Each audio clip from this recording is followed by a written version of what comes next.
Hi everybody. What's up? I hope you guys can see us and hear us. It's giving us some weird feedback. But yeah, okay. Well, let us know. Okay. We're having very strange Wi-Fi issues right now in Ullapool, which is where we're at in Scotland. Or maybe Ullapool. And the town Wi-Fi went out this morning. So right now we're getting very strange on and off Wi-Fi connection. Okay, great. Everyone can see us. But can you hear us? Is not the best. Okay, but it looks like the audio might be working. Hopefully you can hear us too. Okay, cool. How's everybody doing? Happy Sunday. Happy Sunday. It's a Sunday. It's a rainy, lazy Sunday. That's kind of what it is over here. Super rainy here. Oh, why don't you close that? Because that's supposed to be closed. Oh. This is our bathroom, everyone. Our bed and breakfast in Scotland along the NC500, and we're really liking this place. We're the only guests, we're pretty sure. And we just checked in yesterday, and the host is extremely, extremely friendly and just really experienced. Her name is Dawn, and she's been just a really good wealth of knowledge. Sorry, trying to get it so that maybe we can speak more into this, because Purdue is saying that the sound is a little faint on his end. Okay. So, let's see. Project. me. I don't know. Choir training, right? Did you have that? Oh, look. Now you can see fuzzy. that. Sorry, everybody. It's like a lucky rabbit's foot. I want to talk to you all and say hi to everybody, but I'm very concerned that it's not really working correctly. So thanks for all of your feedback as we go along. We're definitely hoping that it's not like buffering or anything like that either. Currently we're supposed to have like fine. good fiber Wi-Fi connection here, but because the internet went out across the whole town this morning, and it's been really, really wonky it's like all fingers day. crossed. Yeah. It's like, please tell us if it's not working. Yeah. The problem is that this whole town relies on satellite for their internet connections and whatnot, and if you have satellite, you know that it doesn't work very well in terrible weather. It can kind of impact it. So it's been raining quite a bit here, so that it might impact things. So we apologize in advance if that happens. If it buffers, if it seems like it's lagging, close out, come back in, and hopefully it fixes itself. Yeah. So first of all, that being said, Mary Ellen Dillon, hello, happy Sunday, first one on. Yeah, Mary Ellen wins, first one. Ronnie Dove, hello. Hi, Ronnie, welcome. Lori Sims, hello, happy Sunday. Purdue. Lori, Purdue. Thank you for hitting that thumbs up. If you guys haven't already, please thumbs up down below. I promise it's going to be a very thumbs up live stream as we talk about the NC500, and we're pretty much almost done at this point. And we're like halfway through. Halfway? Oh, we're okay. here for 4 more nights I here. know, but we're doing so much in Isle of Skye soon too. 2 nights in the Torridon area. So yeah, we got a while still. Still got a while. And Mo's on from Mo, what's up? Yep, from Northern Ireland. So Mo and I were chatting this week. It sounds like Northern Ireland is going back into a lockdown, which is super unfortunate for Mo. And also for me and Derek, because we really wanted to go. But hopefully everybody over in Northern Ireland gets to stay safe this holiday season as a result. Also, just want to acknowledge that it is the week before Thanksgiving. Did our thing just... Sure. I don't know. Let's see. It looks like our live stream might have ended. Oh no, why would it end? I don't know. I don't think it ended, did it? No. I think they lost it. No. We don't think so, hopefully. It says excellent connection and that the stream is still going. I'm trying.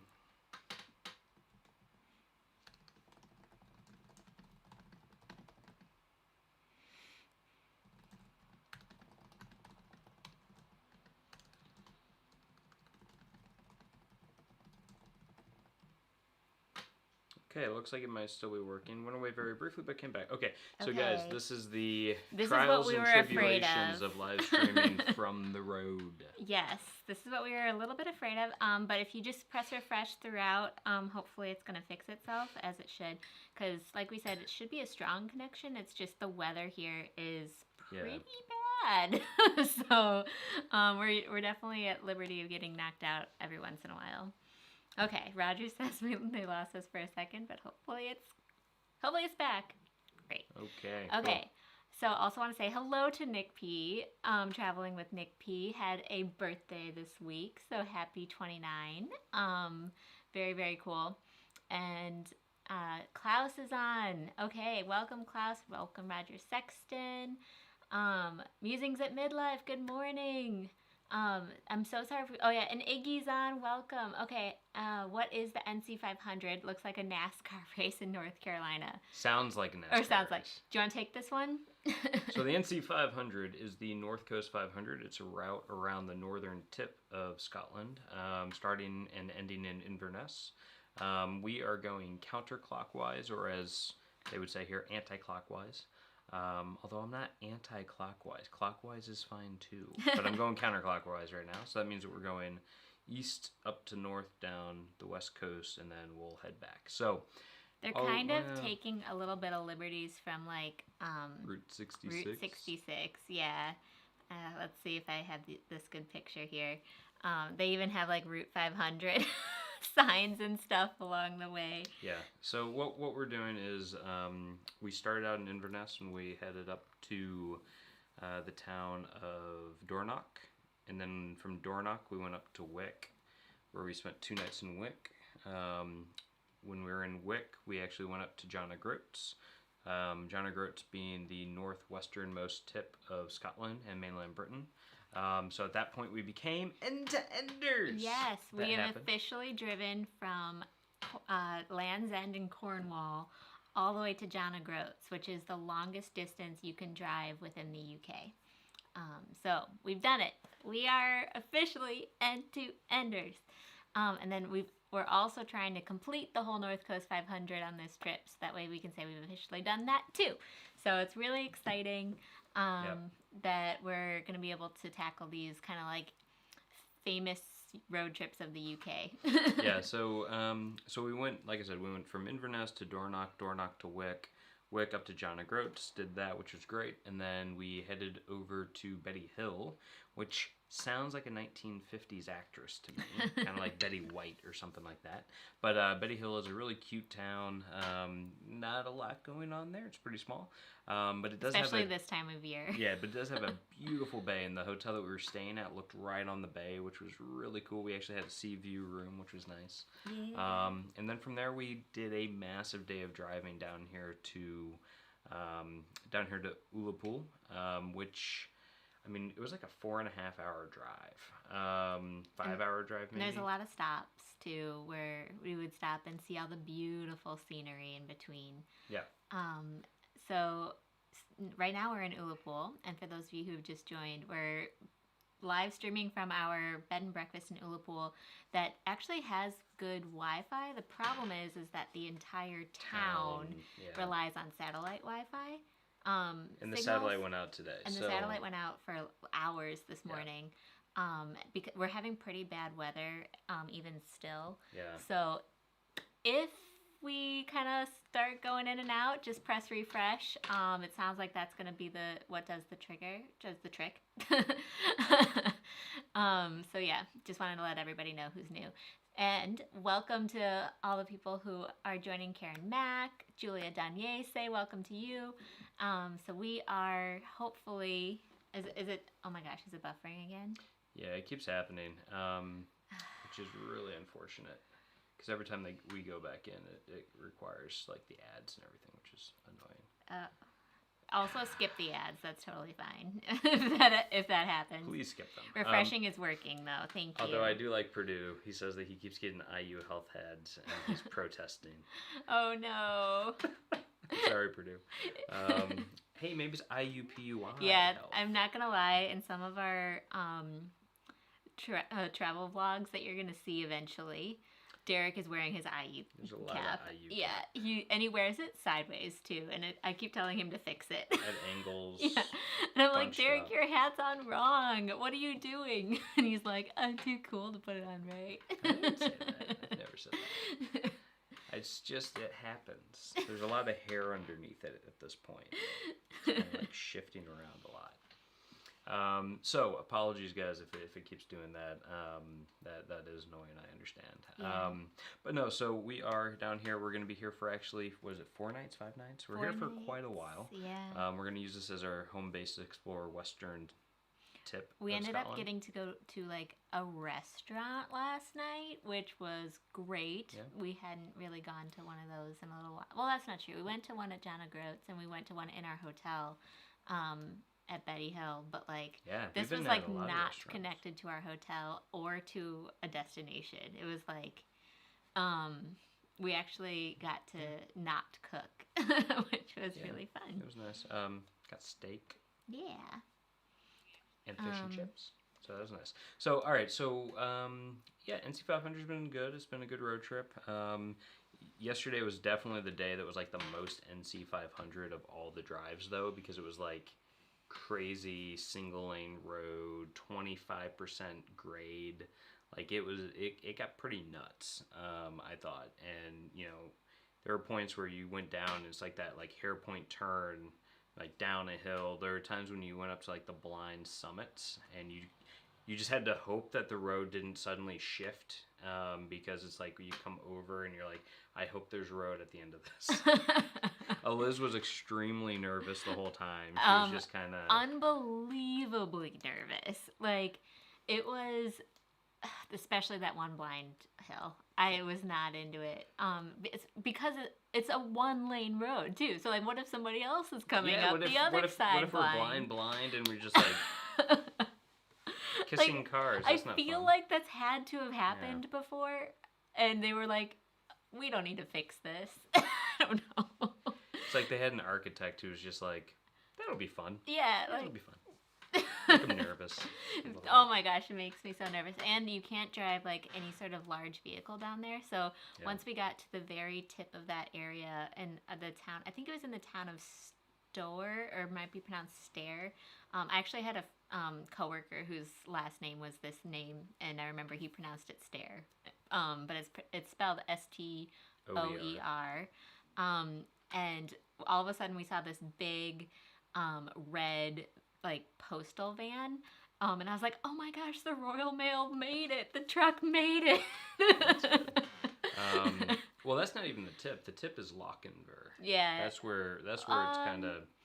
I think that's where it like circles around. That's I'm where it talking about circles like around, yeah. it's I think Stour is a little bit further west Yeah, it of is. that. Yeah.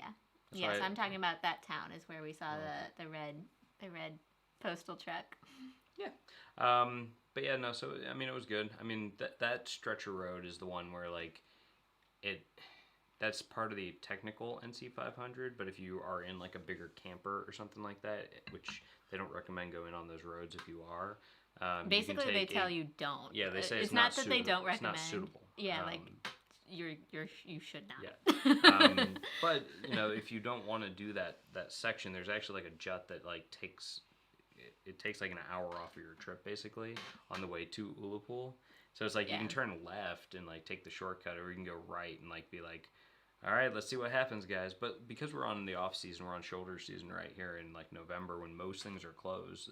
Most things stay open through the end of October. It's like now November 21st or whatever. So a lot of things are closed, and because of that, there's a lot less traffic on the road. So making that drive actually wasn't that bad. And I think like, I only reversed one time yesterday. Yeah. Which was pretty good. Let me just emphasize, when Derek says a lot of things are closed, I would say 85% of the things are probably I was going to closed. say 75%. I mean, it's that, or maybe they have reduced hours, or they're operating on winter hours. But even just within this town, this is a larger town. It was hard to find accommodation on the entire west coast of the North Coast 500 because so much is closed for the season. There weren't really a lot of Airbnb options other than like big houses, for example, that we just don't need. And a lot of the bed and breakfasts are closed in this area. This particular one is only open with 2 rooms, and so we happened to find it. And restaurants, like, it is so difficult to go through all the TripAdvisor like recommendations and say, oh, that sounds good, and then we'll maybe even go to the Google listing for that restaurant and nothing's mentioned that it's closed, and then we'll call it, try to get a reservation, and it's closed. Back on mine. So it's definitely like one of those things where we just have to kind of like, we're making a lot more phone calls just to make sure things are open before we try them. Yeah, because it won't necessarily even say, here's like a little tip, like it might not even say on the website that they're closed yet. They might not have their seasonality on there, so you might show up being like, oh, it's open. Our hotel in Betty Hill, phenomenal hotel, by the way, it's just called the Betty Hill Hotel. They decided... The bed was so comfy. Yeah. Oh my God. They just decided that for their winter hours, they're going to close on Sundays. And then they also close every day from 10:30 to 3. They don't have anybody staffing, so if you're staying there, you have to have like a hotel key to get in. Yeah, it's kind of interesting. So it's one of those things where it's like everything's different. You have to be extremely flexible and communicative. So like we're just constantly communicating with our hosts and everything like that to just make sure that maybe we'll ask, hey, we read that this restaurant is really good. Is it open? Or is it open on Sundays? Is it open on Mondays? Exactly. And then so Andy Lee's asking how we're going to celebrate Thanksgiving. And well, there's a Tesco nearby, and they've got some Thanksgiving dinner like sandwiches basically. Do That's they? like I missed turkey that. trimmings like sandwich. Mm-hmm. So I'm probably gonna get that for lunch on Thanksgiving, I guess. So we won't be here on Thanksgiving. No, we will be. We'll be in Torridon. So I believe we're probably going to be celebrating Thanksgiving at the hotel restaurant. It's a nice restaurant. Yeah. So that should be a nice treat for sure. And I've gotten a few people that have reached out being like, "Oh, our restaurant's like indoor dining is actually open right now," and it is up here in Scotland where we are in the Highlands because we're in the lowest tier of Scotland, so everything's basically open. Almost like normal, just with social distancing in place. They do close early, I believe, but like we don't 10 mind o'clock. it because... It gets dark at 3:40. Yeah, it's dark so early that, like, by the time 6 o'clock rolls around, we're like, might as well go eat some dinner, I guess. I saw a tweet that I thought was pretty funny. It was like, I keep thinking to myself around midnight that I can't believe it's only 6 p.m. It's like, because it's dark for so long. Which is such an accurate feeling It here. is. Because, like, it's we start these live streams at 4 o'clock on Sundays, and it's completely dark outside.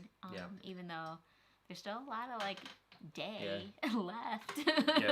When we're starting this, it's getting into, like, blue hour, basically. And, like, right around sunset. And so it's not quite 100% dark out. But it's getting there. It's almost. Yeah. But yeah, no, it's been fun. It's been good. And I'm really happy that we did this. I'm happy that we did the NC500. I'm happy we came to Scotland. Ultimately, if you look at where we were a couple weeks ago when we were in the Lake District right before the lockdown in England, we weren't sure what we wanted to do, and I would say I'm pretty happy with what we came up with. Yeah. For Scotland. Sorry, I hope everything's good. It looks like it's buffering a little bit. So if you guys, just anybody who's new on the stream, we are in a little bit of a pickle with satellite Wi-Fi right now. The hotel Wi-Fi that we're using is really good, but the weather outside is really bad. And so it's knocking out the Wi-Fi service every once in a while. So if you do experience any issues, please just press refresh. That seems to be working for a lot of people. Yeah, and Muses at Midlife says that their sunset's around 4:40 right now, so she gets it. Yeah, it's a little rough. And Purdue saying that he's had the Tesco turkey and trimming sandwich before. Yes, and you described it perfectly. It's one of the diagonally sliced sandwiches in a triangular box. Very, very nice. So I've had, I think it was at the restaurant chain called Eat, and I think there's a lot fewer of them now than there were back in like 2009 when I was studying abroad. But they used to have like a turkey brie and cranberry sauce sandwich. Oh, it was so good. That would have been a great thing to have if we had availability for it. And Lou is saying, are there any castles, museums, and other non-natural sites on the NC500 that are open May to October? Yes, there's a lot. There's a ton of museums.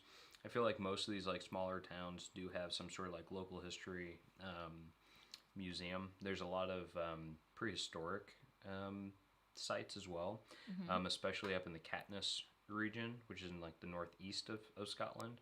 So there's a lot of like cairns and brocks and One of things the of that nature. biggest regrets that we had was not being able to go into the Campster cairns. Yeah, the Campster, the Grey Cairns of Campster, which is closed right now because of COVID, actually.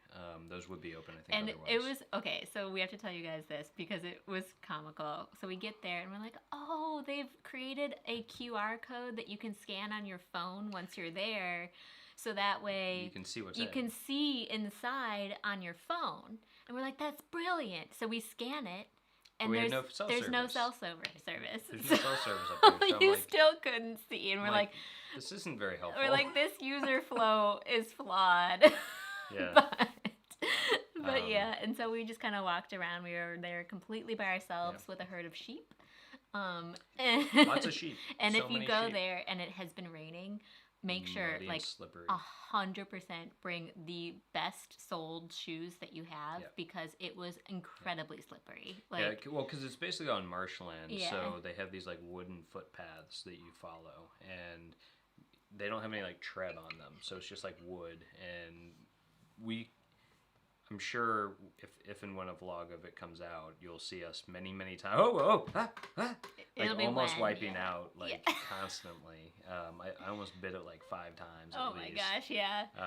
It was pretty bad, but especially with us like trying to hold our cameras while we walk, and we're like trying to like multitask, and it's just not happening. And the two cairns, which are like piles of stone, right? So cairns are like burial chambers in like Neolithic times where they stacked stone up, and they had these inner chambers that people would go into for like ancestor worship and things like that, right? And so these are actually reconstructions. There's a little bit of controversy there because they're reconstructed cairns. But, they're meant to be places where people can go learn a little bit more for, a layman, like what was it actually like, right? Yeah. So very interesting, and I think it's pretty cool. Derek like stuck the GoPro in just to see if we could get some footage. So we'll see. It might just be pitch black dark, but yeah. I kept thinking, I'm like, what if this got snatched out of my hand? What if somebody's in there and it just goes, and we're like, yeah. But no, it was good. I thought that was pretty cool. We did stop by a brock that turned out, we couldn't really get too close to it. So we didn't get to really see it. But brocks are pretty cool because, basically this whole stretch you get, pieces of, history dating back from like Neolithic, like stone circles and cairns, to Iron Age, which are like the brocks. So call it like 1st century AD and BC. All the way up to, like Castle Sinclair and ruined castles and, from the 1600s and things like that. So it's, I think it's pretty cool, seeing all the different history that, that exists up here. And the Highlands, we didn't appreciate, I don't think, before we came up here, really, the history of the Highlands and the clearances and all the stuff that have happened. So I'm sorry if you guys like are completely all familiar with this, but let's maybe have Derek do a really fast Highland Clearance 101 because we had to do that research. Yeah, because we kept hearing about the clearances and we just didn't really understand.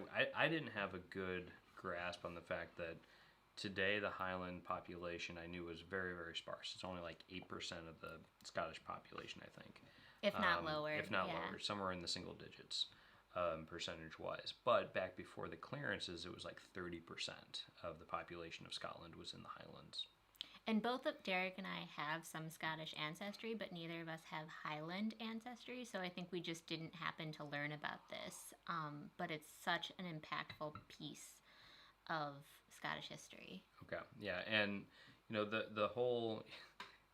so I'm using them in life. Bog boards, as a hiker, I know these well, and the slipperiness of them, you need trekking poles. Yeah, that would have been super trekking helpful. poles would have been helpful, and not holding cameras while walking would have probably been helpful. GoPro out. Like, so you can actually kind of like balance yourself. Yeah, it was bad. No, so what we ended up doing though, So getting back to the Clarences real quick. So Yeah. what ended up happening was, after all the Jacobite risings and all these things that happened in history, where you had, a lot of, up, a lot of like uprisings and things that happened, rebellions and whatnot, from the Highlands being a major source of that. Trying to put the Stuarts back on the throne and all these different things that happened in the late 1600s, early 1700s. What happened was there was a concerted effort to like break down the clan structure. That was the source for a lot of these tensions, and in that time period, what happened was you saw a lot of the lairds and a lot of the clan leaders. And lairds is kind of like the Scottish word for like lord of an area. Yeah, and like the leader of a given clan. And you saw a breakdown in the clan traditions where, you had the patriarchal view of not just having, a responsibility to your own family and status, but also to like the clan that you oversaw. And there's a little bit of a breakdown in that where they started managing the land more for profit, which led to them, the people who own the land, which was extremely fragmented here in Scotland, in the Highlands especially. You saw them looking to, run their estates for profit, which for them a lot of times meant evicting their crofters and the local farmers, and instead bringing in like massive sheep farming operations where you could manage a big swath of land with much fewer people and raise a cash crop at the same time, wool. And so you saw this massive depopulation of the Highlands where people were either moved into kind of like planned villages, where they could like try to take up, fishing or kelp like harvesting, basically or go whatever. from being a farmer to being a fisherman or being some sort of other trade. So they were either that, or they were, heavily incentivized to emigrate. So emigrate to the United States, Canada, Australia, etc., where they, would then, either do that through indentured servitude or some other methodology, right?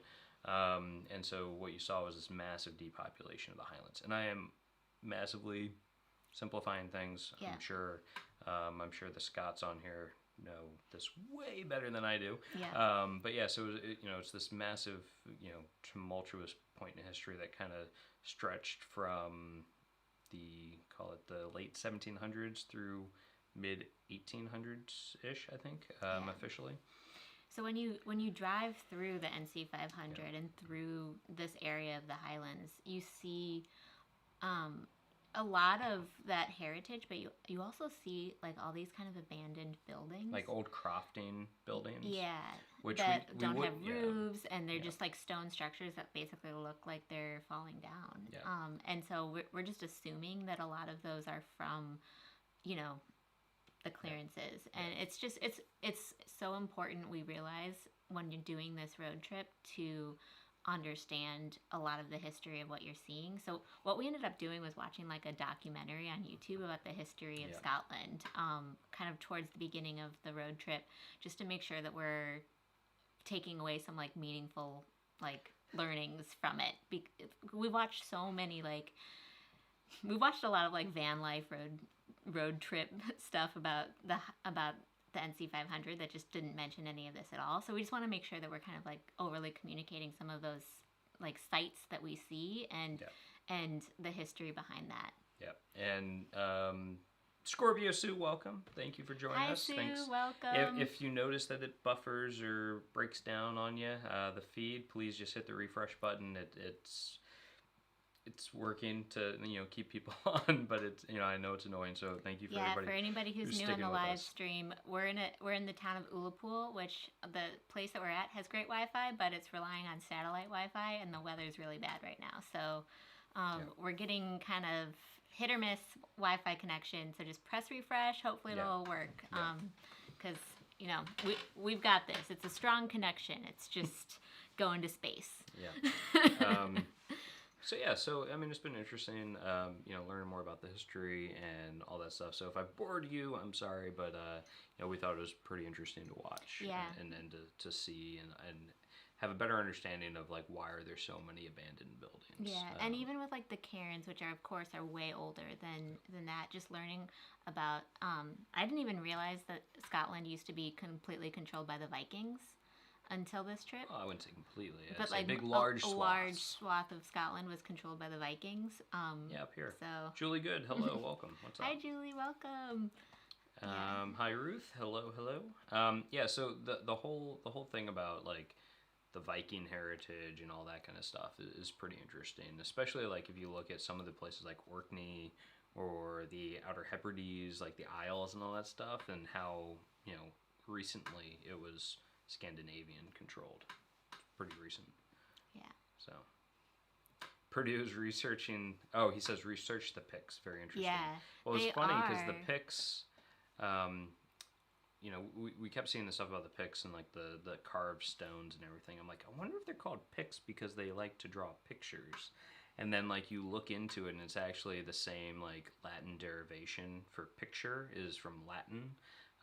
For like paint and paintings, So the and Picts Picts are kind were of like painted, like Woden painted before they went into battle. They'd paint themselves. So the And- Picts are kind of like more of the indigenous people that were here. Yep. They were a lot more like tribal. Is that the No, it was way the to clans. say It it? was the Yeah, clan it was systems, clan right? system. Yeah. Which should, you know, up until the 1800s, right? Mhm. So the Picts, you know, yeah, so the Picts made up like a big piece of the, you know, Highlands and whatnot, and the kings of the Picts lived in Inverness or whatever. And then there's an Irish king that came over. There's a bunch of history, guys. There's a lot of history that we kind of came into Scotland without knowing all of and have tried to pick it up along the way and teach ourselves. I can imagine that hiring a guide would be so impactful for a trip to Scotland if you guys ever consider it. But even just doing the NC500 by ourselves, we've been trying to, you know, do our own research along the way as best as possible and learn what we can ourselves.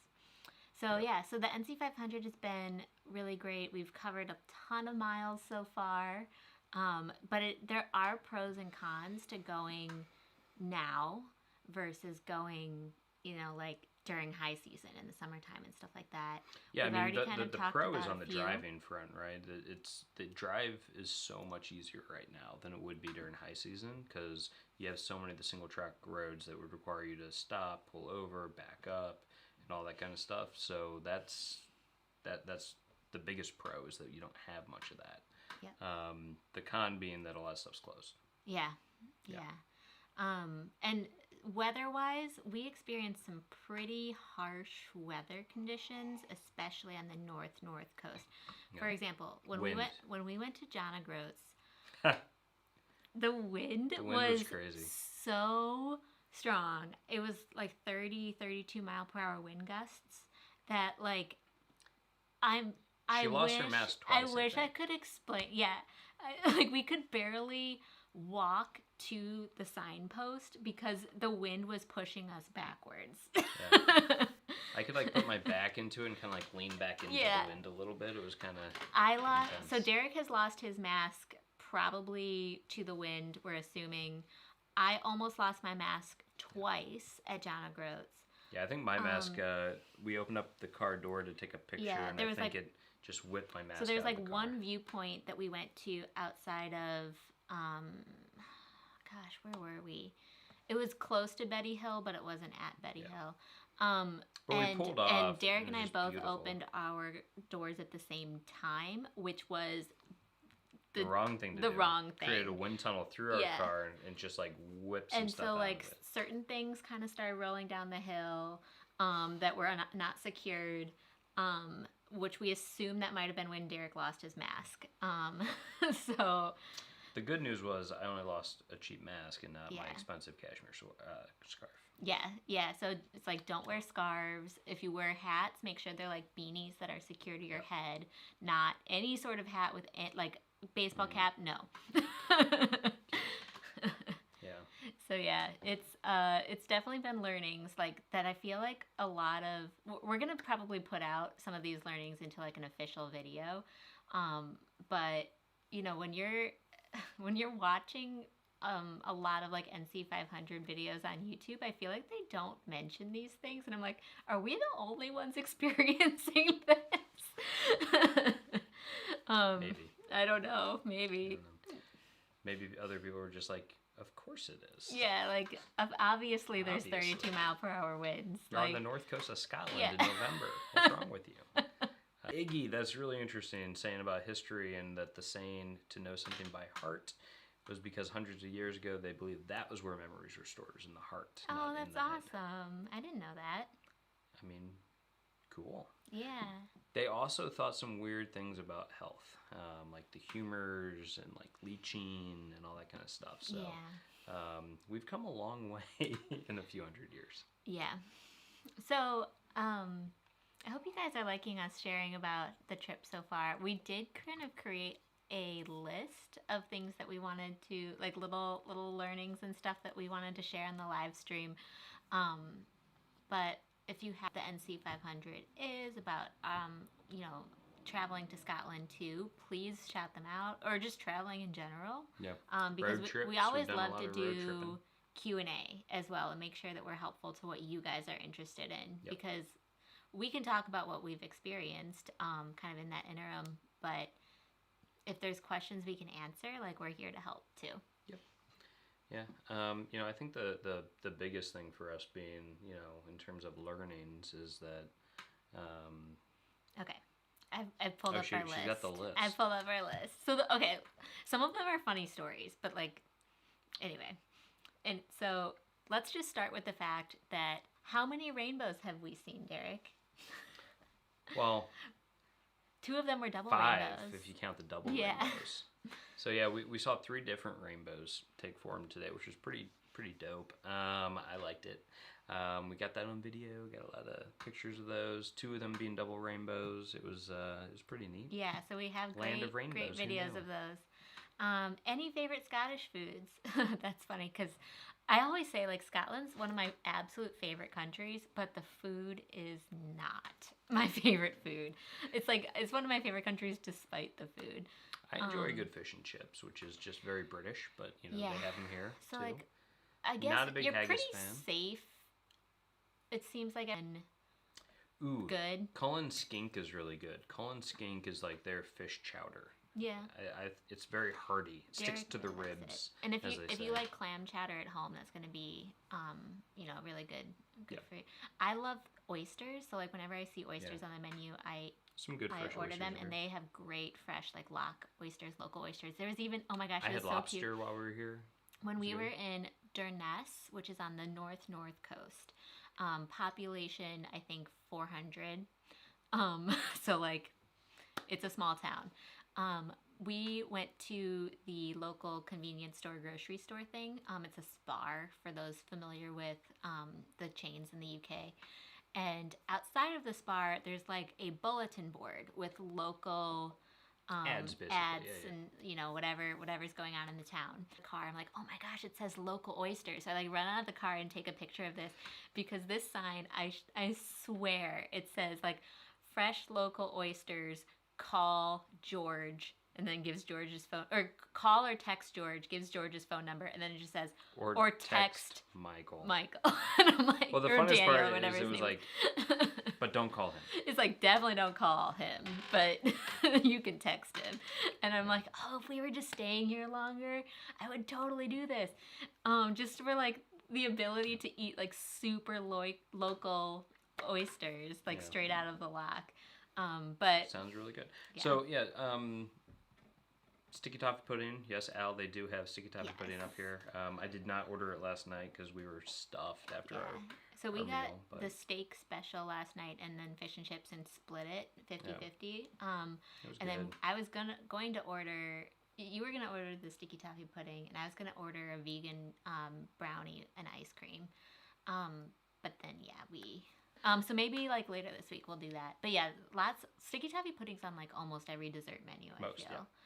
yeah. And some's better than others. Definitely still the first I ever had in Kent was my favorite.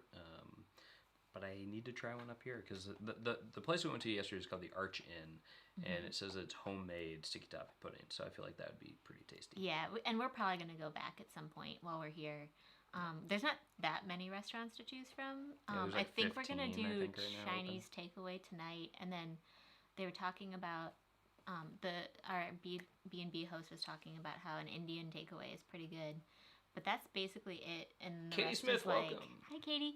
The rest is like pub food, Scottish food. Yeah, pub grub abounds. Chippies. I think yeah. pub grub's pretty good. I like it. Yeah. Eliz, wants I to be a get little like bit tired healthier. of it, yeah, like because it's just a lot of fried food, and so I like it flavor wise, great stuff. But my stomach doesn't love when I eat too much fried food. Yeah. So oh my gosh, and then so I'll add, when we ordered the steak last night, there was something on the side of it that we could not figure out what it was, and so both Derek and I were trying it. We're like, it's very well seasoned. So Derek was like, is it seasoned eggplant puree? And then I was like, I think it might be haggis. Like cold, wet haggis? Cold haggis. And they were like, no. It And so wasn't. we finally asked the waiter what it was at the very end, and he had to ask the chef. Turns out it was mushroom ketchup, Yeah. which I had never heard of. That Like, was, what the heck's mushroom ketchup? We ate it. I had to bite it. I like my steak just steak, but Eliz actually had it with some of her steak, and she Yeah. said that it was actually really good. Yeah, with it added a lot of seasoning to the Yeah. steak. That just made it really flavorful. But So I guess Scottish food. I mean, Derek will order the, what is it called, Cullen? Yeah, it comes with like crusty bread usually to dip it into. It's just like Yeah. very like wormy. it is good. It's just cream based, so I can't order it that much because I can't have cream. Pub burgers in the UK, according to Thomas Reiser, yes, pub burgers can be Yes. good. They can also be not as good, but usually good. We ordered a burger. The hotel was very nice. I wasn't as big of a fan of the restaurant. I didn't find the food that great. Yeah. So anyway, we're trying to like pepper in different ways to make our own food along the way too. We do kind of have to stay at a lot of bed and breakfasts and hotels just by nature of what's available right now. There's simply just not a lot of Airbnbs that we've been able to find. So we've stayed at one, which was in Wick, and it was a 3-bedroom, so it was still very, very large for our needs. But it was affordable. Sorry, what'd you say? But it was affordable. Yeah, it was affordable, yeah. One of the takeaways from that place was we could not figure out where a cutting board was within the kitchen. Like, it had everything that you would need. We're like, the cutting board's got to be somewhere. And so we finally asked the host at the end of the trip, and she's like, oh, it's the glass, there's a glass cutting board. And we're like, glass cutting board? Never heard of that. That was just us having like a cultural gaffe of like, we've never heard of a glass cutting board before. And when we saw it, we thought it was like a hot plate. So that was a definite learning. I'm sure all of you UK people are like, glass cutting boards are so common. How did you guys not know about this? I just thought that would not be good for a knife. I assumed it wouldn't be good for knives either, but maybe we're totally wrong. All right. I'm having wine. Okay. 'cause We bought some wine at Tesco because we don't have access to a refrigerator, so we basically only get red wine right now. Chateauneuf de Pape. Tesco's finest Chateauneuf de Pape. So that's fun. Yeah. All right. So the other thing that we wrote down was, so when we were at Smoo Cave, which is like one of the big stops on the NC500. If you guys ever do the NC500, Smoo, or as I prefer to call it, Shmoo. yeah, Derek kept wanting to call it Shmoo, and I'm like, no. It could be Shmoo. We don't know. So the reason why you definitely should stop there is, Oh, you should probably want wine too, don't you? yeah, please, just maybe pour 2 glasses.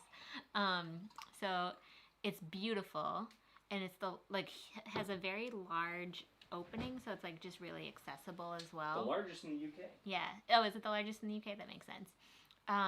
And during high season, you can do like tours. We, of course, were just wandering around the cave, sort like the entrance of the cave, being like, I wonder what's here. Because literally there's like no cell phone service to look it up, and there's no tour guides or anything. And so we're like reading all the plaques and trying to figure out the history behind it. So I guess Vikings used to hide out in this cave when they were kind of controlling that area. There was a lot of people, a lot of history of like bad things that have happened in the cave in terms of like murder most foul. Yeah. So yeah, we were hiking around in there. There's like a very, very large, very loud waterfall that you can see from a bridge within the cave. So it's just beautiful. Definitely recommend going there. So 2 stories about murder that happened there. Wait, no. No? Okay, fine. I don't know if I actually don't know if you're allowed to talk about that on YouTube. So let's just not. Why? Because it's not a great. It's a ghost story. Why don't you talk to YouTube about why? Because hey, I don't YouTube. know. I'm talking to you, YouTube. Anyway, so I don't know. Look it up if you're interested in those stories, but I'm not going to allow Derek to say it because I feel like we might get in trouble. Anyway, true crime happens on YouTube all the time. I think that I've signed an agreement not to talk about it, so let's not do it. Look it up. Yeah. But anyway, so the story is that we arrived to Smoo Cave after like literally an hour and a half of driving. From our very small town hotel. Betty Hill. Yeah, and Derek gets a phone call on our UK cell phone, and like we never get phone calls on this because nobody has this number.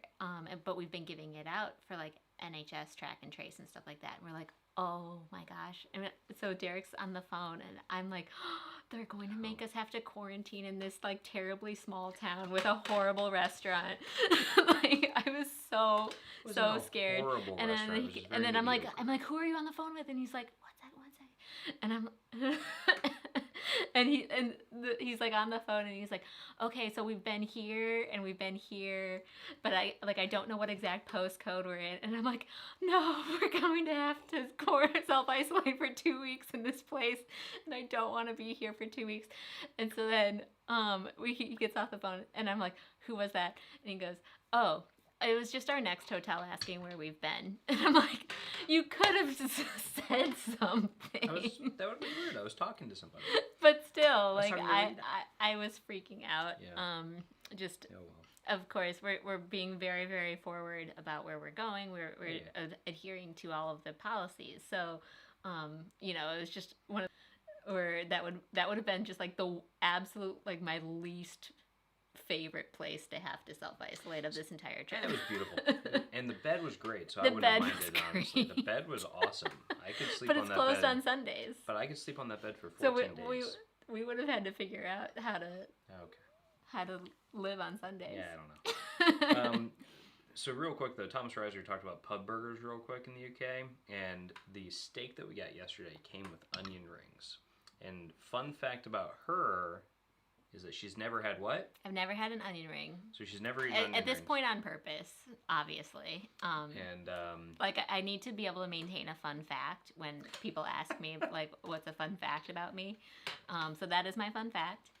But I was thinking about Eric B though then when I ate my onion rings that I then got by myself, because he mentions about how he doesn't like that he doesn't have any ranch here. Yeah. There's no ranch. And I was eating them and I was like, these would be better with ranch. Yeah, Derek was like mentioning Eric Brown specifically. I wanted to like text Eric and be like, dude, I need you here with ranch. Like, I need your ranch. I need you as my travel companion right now because you would have pocket ranch. You okay there? I didn't realize that I should be having pocket ranch. What else is your purse good for? Just have ranch in it. Why can't you bring your own pocket ranch? Yeah, onion rings are delicious. Everyone says that. I'm actually just not the biggest onion fan. She doesn't like fried foods. Okay, let me just say I have had onion tempura. So They're like so good. I Howdy, Darian. Why is your chair so squeaky? Stop moving. It's just gonna break. Is my chair squeaky? Do you want to switch chairs? Mine's not squeaky at all. Yeah, mine's squeaky. Yeah. Anyway, so yeah, fun fact, I've never had an onion ring. I have had onion tempura, which is basically an onion ring, right? Yeah. Basically, yes. Darian's on. Welcome. Oh, we haven't had you on in a while. And I saw that you got to hang out with Blaine yesterday. Or I think it was yesterday. For anybody that's new, if the connection gets wonky, just hit restart because it does that because some people are new. So yes. The reason is because we're on a satellite Wi-Fi provider and the weather is terrible right now. So at like 6 a.m. today, 6 a.m. our time, I checked the internet connection was like phenomenal. And then the internet went out this afternoon. It has not been the same ever since. Yeah, the internet went out for like 3 hours this morning. Completely. And so I was like, ooh, we're going to have to cancel. But then it came back, but it's really, really bad in terms of connectivity. And hi, Katie Smith. If we didn't say hi already, I think I might Katie Smith, welcome. But I agree with you. Onion rings are so so where are we now? We are in Ullapool, Scotland. On the NC500. We are doing the North Coast 500 road trip that goes from Inverness all the way up the North Coast and then back around. We're doing it pretty slowly. You can do it much faster. We probably don't recommend doing that because like already we're sort of skipping certain stops along the way and we're doing it slow because like the weather is kind of bad some days and stuff like that. By the time we're done, we'll spend over 10 days on the NC500. Yeah, and then we're gonna go to Isle of Skye before heading back. So it's going to be a long one. We're having some really great stops. So I would say my two favorite stops so far have been the stairs. What are the stairs called? Wallago Steps, I think is what it's called. Oh, it's so cool. It's in the middle of nowhere. I think there's like 4 parking spots that you can like. So basically in the summertime, I would imagine that it gets really crowded. But you park and then you walk down a path and then you walk down, I don't know how many steps it would be. It felt like a lot because they were very uneven and it was very slippery. Well, no, they were actually super even. They're super even. Until you got to the last like quarter. Yeah. Because they're slowly, I think they're repairing all the steps. And you can see there's like a very clear demarcation line of where like the mason hasn't gotten to yet. Yeah. And all of a sudden you're like, oh, okay, be careful. Yeah. But you go into this like kind of hidden natural harbor. Yeah. Between cliffs. It's very cool. It's so beautiful. Cool. And we were, of course, there by ourselves, as I feel like I say. We were there like right around sunset, so it was like 3 o'clock. Yeah, it was just stunning. So even though it might not be as photogenic of a place, it just being surrounded by nature in that way was really nice. And you are also surrounded by a ton of seagulls, by the way, and they're like watching you. Lots of birds, a lot of cliff nesting birds and all that stuff. Yeah. And then my other favorite place, what was I gonna say? I really liked a lot of places so far. The North Coast is beautiful in terms of like natural beauty, but we experienced such high winds throughout most of that part of the journey, like 30-mile-per-hour winds, that we didn't get to do as much. Like I didn't feel comfortable getting out of the car as much and stuff like that. So you'll see. Yeah. I kept getting out to go take pictures, and Eliz would just like video record me taking pictures because it looked so stupid. Let me see if I can like give you guys a little preview while Derek talks about it. Legit, I'm just like being like blown around basically trying to get a picture. Like the strap to my camera is just like flapping and hitting me in the face. It was quite an ordeal. Every time I'd be like, all right, I got this, and I'd go and it was rough. It was very rough.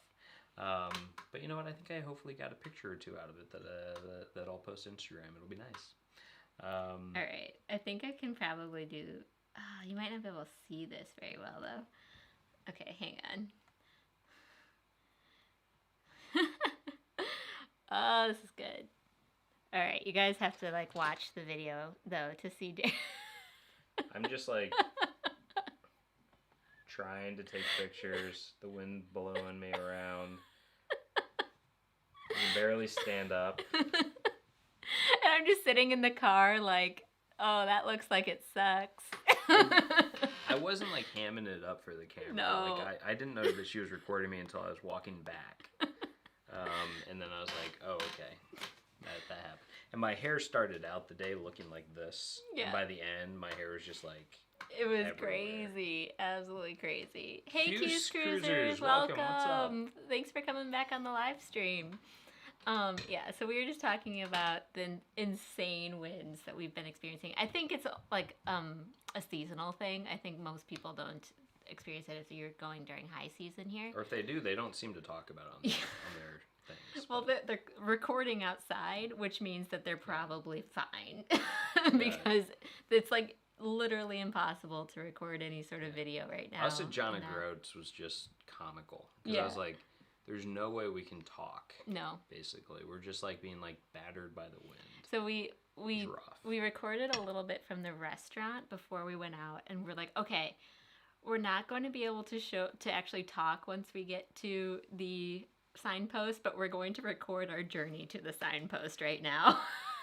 And we became end-to-enders, which was all good. Yeah, it was just so windy. All right, so Scorpio Sue says, how long will you be staying on the Isle of Skye? What are you missing from the U.S.? So we will be on the Isle of Skye for 4 nights, I think. Currently, that's what's planned. But I think we'll be checking out on like the 1st of December. And technically right now, or tentatively, the English lockdown is supposed to end on the 2nd of December. So at that point, we'd be able to go back into England. So we want to be in position to do that if it does in fact end then and doesn't get prolonged. Because we are flying out of Heathrow and we don't want to drive from Scotland to Heathrow the day we have to fly. We'd rather be down in England when that happens. And we still haven't been to like Norwich or any of that kind of stuff, which would be, awesome to be too. Purdue, they're missing Comcast cable internet. Yeah, that's actually kind of funny joke because who would have ever thought that would be said out loud? But yeah. Yeah, kind of. No, the yeah. So what we miss? What do you miss? Family and friends. Yeah, family and friends. I was able to like video chat with my best friend for. Stop moving, jeez. Sorry. No, I was able to video chat with my best friend for an hour this week, which was really, really nice. Because the time difference is so difficult between here and Salt Lake City. And then I guess I'm also, in a way, like I'm kind of just missing food variety. But it hasn't been that bad. It's just, I'm missing right now. I'm missing like access to a kitchen, but that's not a U.S. thing. No. With the U.S., I'm sure we're going to be sad about not being able to celebrate Thanksgiving, in the traditional way this week. Really, it's family, friends, and like connectivity with all that stuff, which we do these, which is great. It's a great way to stay connected with everybody and people back home and whatnot. But actually being with family and friends is different, and I know a lot of people are going through some issues right now because they're canceling Thanksgiving and Christmas and all these things with COVID and like whatnot, safety first with that. Honestly, we will be quarantining with family when we come back, so we'll quarantine, then we'll be with family in like a bubble type of thing. I guess we shouldn't really say it, quarantining with family, because we're not going to be in a position where we would be risking exposing them. No, we're going to quarantine, but then we will be with family. Yeah. After we quarantine. It would be the way that it's set up in the place when we come back to the U.S. is that there's a separate entrance that we can use in Derek's parents' house into like the basement area where we can spend all of our time until testing, hopefully negative. Yeah. And so we don't really have to expose ourselves to his family until it's safe. Just by the way of the architecture of that house. So we're very lucky in that way. Yeah. So, but what do we miss? Blue box mac and cheese, because we did try to make mac and cheese the other day. Oh yeah, we did. Did we tell you guys about that? We made fake red mac and cheese. We made Red Box Kraft mac because it was manufactured by Kraft and it tasted like real cheese, and we were like, I don't know about this. Yeah, it didn't have that same blue box taste, which was really unfortunate. So that was sad. Otherwise, what do I miss? What do I miss? We have missed ranch. Yeah, ranch dressing. Ranch. Every time. Yeah. We have missed our house in certain ways. We've had like a few moments of just kind of, we rented out our house and just thinking about like, Oh, we miss our house. yeah, just thinking about that. So yeah, I mean, there's like the comforts of home that we can talk about, but overall we're still having a great time. It's super fun to be able to have it, socially distanced, safe outdoor adventures in 2020. We're very grateful for that. What I will say is that, being in one place for a very extended period of time is kind of a thing to miss, right? Because we are in places like when we were first in Portsmouth down in the south of England. We were there for a month, and that was great because like we had a true home base where we were like this whole like the constant travel, moving every like 2 to 5 days is kind of what we've been doing since then. The most we spent 8 days in Cornwall since then. That's the most we did.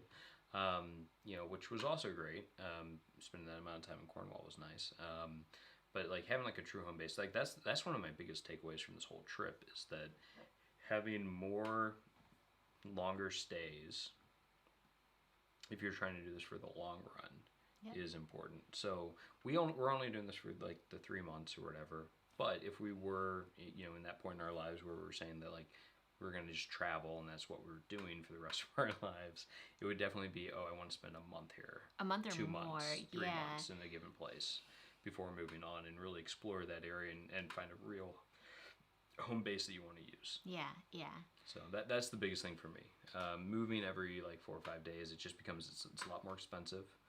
Every time you move, you have to pack up, unpack, do all. That's like a day, right? Is like packing all your stuff. It's not a day, but it's packing, an effort. Unpacking, and traveling. Yeah, that's a day, that's true. Right? And if you can save that and stay in a place, why not? I think having like long stays where you stay for like a month, punctuated by short stays in other places, makes a lot of sense. Absolutely. Yes, we've eaten haggis. Not a lot of haggis. So Katie, haggis is on every single menu. It is something that Scottish people absolutely eat. It's not like a trick that they just try to make touristy. There's a lot of Scottish people that don't like it. And don't eat it, but it's on every menu. Like so, last night the other special that because we ordered the special steak, but the other special was like chicken stuffed haggis stuffed with haggis, I think. So like, we've gone places and seen Scottish people order like a haggis sandwich. It is 100% something that is part of the cuisine here. So I mean, you might as well try it. Like we've mentioned before, it's not like flavor wise, it's pretty good. You just kind of have to. Yeah. So I made Scottish breakfast. I made a full Scottish myself. Yeah. And we had haggis then. It was fine. It was good. So will we be taking Kraft macaroni on future trips? No. We do try to eat correctly, like local, in that way. Yeah, so when I was in Cornwall, I was eating pasties like every day. It was awesome. If we were living abroad for a long time, especially in a place that wasn't because in the UK, I feel like you can kind of like make macaroni and like there's definitely like things that you can buy that are macaroni like.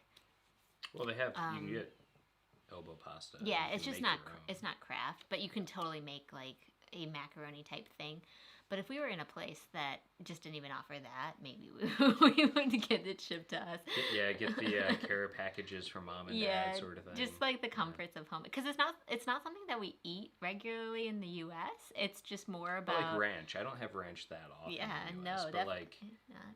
Do I like ranch? Yes. Like, if there's ranch with something, I'm gonna have it. But like, I'm not like I don't go out of my way typically for it. I think it makes you feel a little bit less homesick sometimes to be able to have some of those super familiar things. There's Heinz 57 ketchup everywhere here. Yep. So that's one thing that's like, it's not, it is the ketchup that you know. Yeah, it's fine. What I will say, when it comes to like foods like that, like I am, Eliz and I differ a little bit on our food habits in terms of I am fine eating the exact same thing. our bodies are different too. Like I cannot digest dairy very well, so that's a huge piece of it. But no, that's not what I was And trying then to I say. also can't digest fried food very well. So like you're just like a little bit better about that. And then I lean a little bit more on like my favorite cuisine is like the California foods because that's like I don't know, a lot of produce, a lot of meat, like Mediterranean diet, that sort of thing. Okay, but that's not what I was trying to say. What I was trying to say was like we're very different in our approach to foods when it comes to I can eat the same thing almost every day and be fine. In fact, that's what I did a lot of times where I'd eat the exact same thing every single day for lunch. And I would go through like months long things where that I love literally variety. I would just go, I would get the exact same thing. So much so that the guy would be like, he'd see me, he'd just make my thing and hand it to me, I'd hand him the cash, would be done, right? It's kind of like that Malcolm Gladwell thing where it's like, well, just like cut out, extraneous like things that you need to think about. I eat this and I'm done, right? Super easy. I love Eliz variety. likes variety. She's like, we had that already, like this week, and I'm like, so. Well, it's like Derek wanted fish and chips today for lunch, and I'm like, we had fish and chips last night for dinner. We can't have that for lunch. Oh, That's crazy. That was that I had no. To be fair, I had a tiny breakfast. I know. And then we were like walking, and I'm like, I'm hungry. Yeah. Like, and that was the only thing open near us. And she's like, well, let's walk 4 blocks to Tesco, and I'm like, or we can go right there. And it ended up being closed, so we couldn't go to. It was closed, yeah. So, but it was one of those things where I'm like, we can't do that twice. That's crazy. But Derek's, so, we have to like understand each other as partners in travel in that way. And if you ever do, like travel with somebody, they might be different from you, and just understanding that what each other's needs are and tolerances are good. So Darian, how's the weather right now? It's not bad from like a weather, like a temperature perspective. It's like in the 40s, mid to upper 40s, but it's windy. It's windy and it's rainy, so not that great. But it's fine. When it's not hard. raining, it's actually nice to like walk around. It's hard to predict the weather too, because for example, yesterday it was supposed to be like, a ton of rain and a ton of wind, and then all throughout our drive, it was like maybe just rain here and there, and then it was sunshine, and then today, for example, it was like rain all day. Yep. Where the actual weather day, reports kind of looked the same. Yep. So you kind of have to just like be prepared for anything. And it's just one of those things where it's like earlier today it was like raining this morning pretty hard, and then it like cleared up, rainbows everywhere. We walked around, it was nice, and then it started raining again, kind of got crappy. So it all depends. Yeah.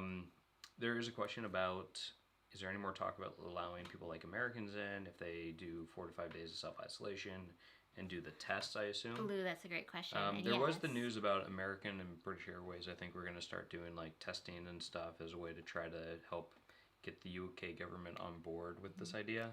They're kind of talking about revamping the system, because the system still right now, and I actually looked up today on the website, on the gov.uk website. And it's still like you must self-isolate for 14 days if you're from any of the countries not on the travel corridor, which are like a lot of them, including the U.S. And so is not on it. Is not on. Yeah, the you U.S. must is self-isolate. not on the corridor list. Yeah, a lot of countries are not on the corridor list, including the U.S. Yep. And you must self-isolate for 14 days, which is even more strict than a quarantine. Like, you cannot leave. It's more strict than lockdown. So they're talking about making it so that way there's like a testing facility at Heathrow that you can do a test there, and then also maybe, like, I think they're kind of playing around with how it would work, but like my understanding is that there might be 3 different tests that you take. There's one that you would take 72 hours before travel, then you would take a test at Heathrow, and then you would take a test like later. That's a lot of tests. I don't know if that's how they're going to net it out, but I think that's what they're playing around with right now in order to kind of reopen the UK to more people because right Quicker. now Well, quicker, yeah. yeah. Because it's open to people as long as you do the isolation, but there's a lot of people that are not. And follow any it's like you have to do the isolation, and then now, which wasn't the case when we got here, you have to also then follow all the local lockdown rules. Yeah. So there is a question about the. Sorry, just a second. So okay, so Al, sorry, let me just finalize that comment, and then I think they were talking about trying to do it in time for the holidays. So there might be announcements that come out soon. Yeah, there was supposed to be something from the government coming out soon. But, yeah. I don't remember hearing anything. Yeah, so I don't know if it would come out like around the time that lockdown ends, or if it would be before, or anything like that. I'm sure it's just everyone's figuring it all out, as they go. And from what I can tell, even like with news about the vaccine and stuff, like the US and the UK are kind of in that exact same place right now, where like a lot of vaccines have been ordered. They're trying to roll it out in a systematic way that targets the most vulnerable first. So, it's kind of the same news in both countries, and same strategies that are being kind of like discussed. But at the end of the day, we don't know what's going to happen. So we're not officials. Just look at the government websites. So Al says, I may have missed this earlier, but do you need to return to Inverness in order to complete the NC500? If not, where does it end? Yes. To do the technical, finish the NC500, you should go back to Inverness. We're still looking into whether or not we will do that, because once we leave Port Ree, we do have some time between when we leave Skye and when we can actually leave Scotland and go into England potentially. Yeah. If England prolongs its lockdown by like a week or so, we have more time to spend in Scotland where we can't really do anything. So we would probably go across just to finish it and check it off our list. Otherwise, I think we're okay not technically finishing the NC500 and doing the cross-country piece right there. I mean, even if we wanted to do it for like a day from Skye, we could go there and back. Yeah, we could go there and back if we wanted to. So that actually would be, maybe we'll do it just so we can check it off and say we did the whole thing. Yeah. But, at the end of the day, we've done the whole coastal part at that point. It's just the cross-country part that we haven't done. So I don't feel that bad about that. And a lot of people don't end up maybe going back to Inverness because they're like, I'm instead going to go down to like Oban or whatever. Derek really wants to go to Oban instead of back to Inverness. I want to go to Oban Distillery. Yeah. Which I know is open. And we've been to Oban. I've been actually twice, and it's lovely. We've never been to the distillery. Been to the town. That is correct. But for those of you guys who are, again, maybe considering a trip to Scotland, Oban is such a lovely town, and there's so many wonderful B&Bs and just places to stay. Bye, Muse and Midlife. Bye, Laura. Thanks for joining. So Scotland's such a wonderful place to visit. It really is. And we've been now many, many times, so we can talk about it all day, apparently. How's the wine? The wine's excellent. It is the finest Tesco wine. It is the Tesco's finest, Chateauneuf-du-Pape. So Chateauneuf-du-Pape. Tesco's like the equivalent of like a Kroger here. So this is not like super expensive wine, but it's definitely, one of the most expensive at Tesco. And we thought, hey, let's splurge. So we're talking to you guys. Yeah. So anyway, you guys have great questions. Let's get to them. Thank you all for sending them, by the way. My mom says she also needs variety. Yeah. Where do I get it from? Genetics. Paul Tipton says, have you tried the fried Mars bar and batter at the fish and chip shop yet? I will. Has it been on the menu? Paul, for you, I will do this. Only because you said so. But only because you asked me to. I love Mars bars, so I can imagine that I'll probably like this too. Yep. So come on. We come from the Midwest, which is the home of like fried everything. So why not try a fried Mars bar? Which I remember when I came here back in like 2009?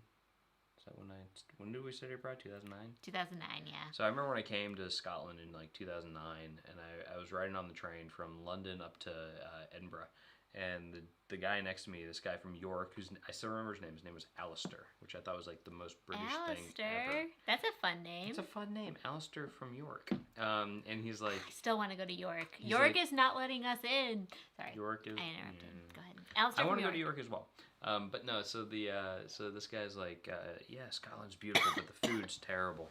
And he starts telling me about, he's like, everything's fried. He's like, you have like fried. You okay? No. Okay. Keep talking. Okay, she's okay, guys. She just wind down the wrong pipe. Yep. She'll be fine. So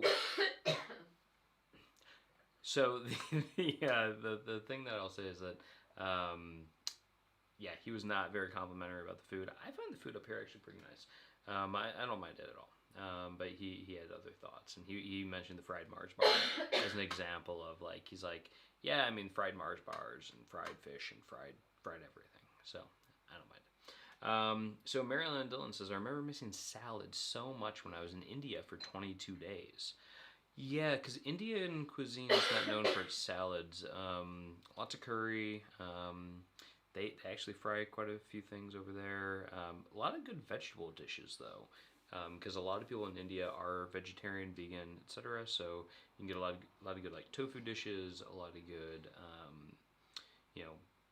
bean dishes, and like like almost like creamed vegetables. You can get a lot of that kind of stuff over there. Oh, and then the mango lassi is so good. I love mango lassi. I've never been to India, but I have Indian friends and love Indian food. Sorry, everybody. In fact, we might get Indian food this week. Maybe today. We don't know. It's either that or Chinese today. Yeah, it's one of the two.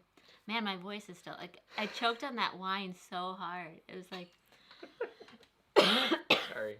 Oh, it's okay. I'm okay. Sorry. Love you. I'm fine. Okay. Just keep talking. Okay. Then you stop talking. I'll be fine. How's the wine? Wine is good. Okay. Alan A says, Distillery visits bring the question regarding whether they would allow you to ship some of their products back to the U.S. So there's a weird thing in Scotland about, because we watched this on a documentary like last summer The about one that's Scotch. called... Scotch. Is it called I Scotch? think it's just called Scotch. Oh, okay. But it's on Amazon Prime, I think. And there's this whole thing about like Scotch whiskey is actually, there's like Sorry, extra guys. I'm like taxes. trapped in here, and I'm going to get up again. That there's actually like maybe extra taxes on the Scotch here, so it's actually not even as cheap. You'd think coming here it'd be cheaper to buy Scotch and take it back with you, but it's actually not necessarily the case. So How I don't know. are we We'll out definitely. of water in this like entire place? There's a bathroom right there with water. I know.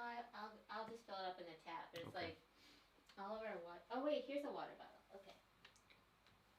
She drank her water bottle. Now she's moving on to mine. It's hard to guys. fill up water in that tap because the sink is like super funky. Just short. It's like really short and Short wide, like us. but it's not good for glasses or anything. Yeah. So I don't even know what we were talking about anymore. You're talking about the Scotch documentary. Taxes. Oh yeah, Scotch. You were talking about taxes. Oh wow, thrilling topic of discussion, taxes. Which, God, is anybody else not looking forward to tax season? God, this one's Stop. Okay. All right. Shut it down.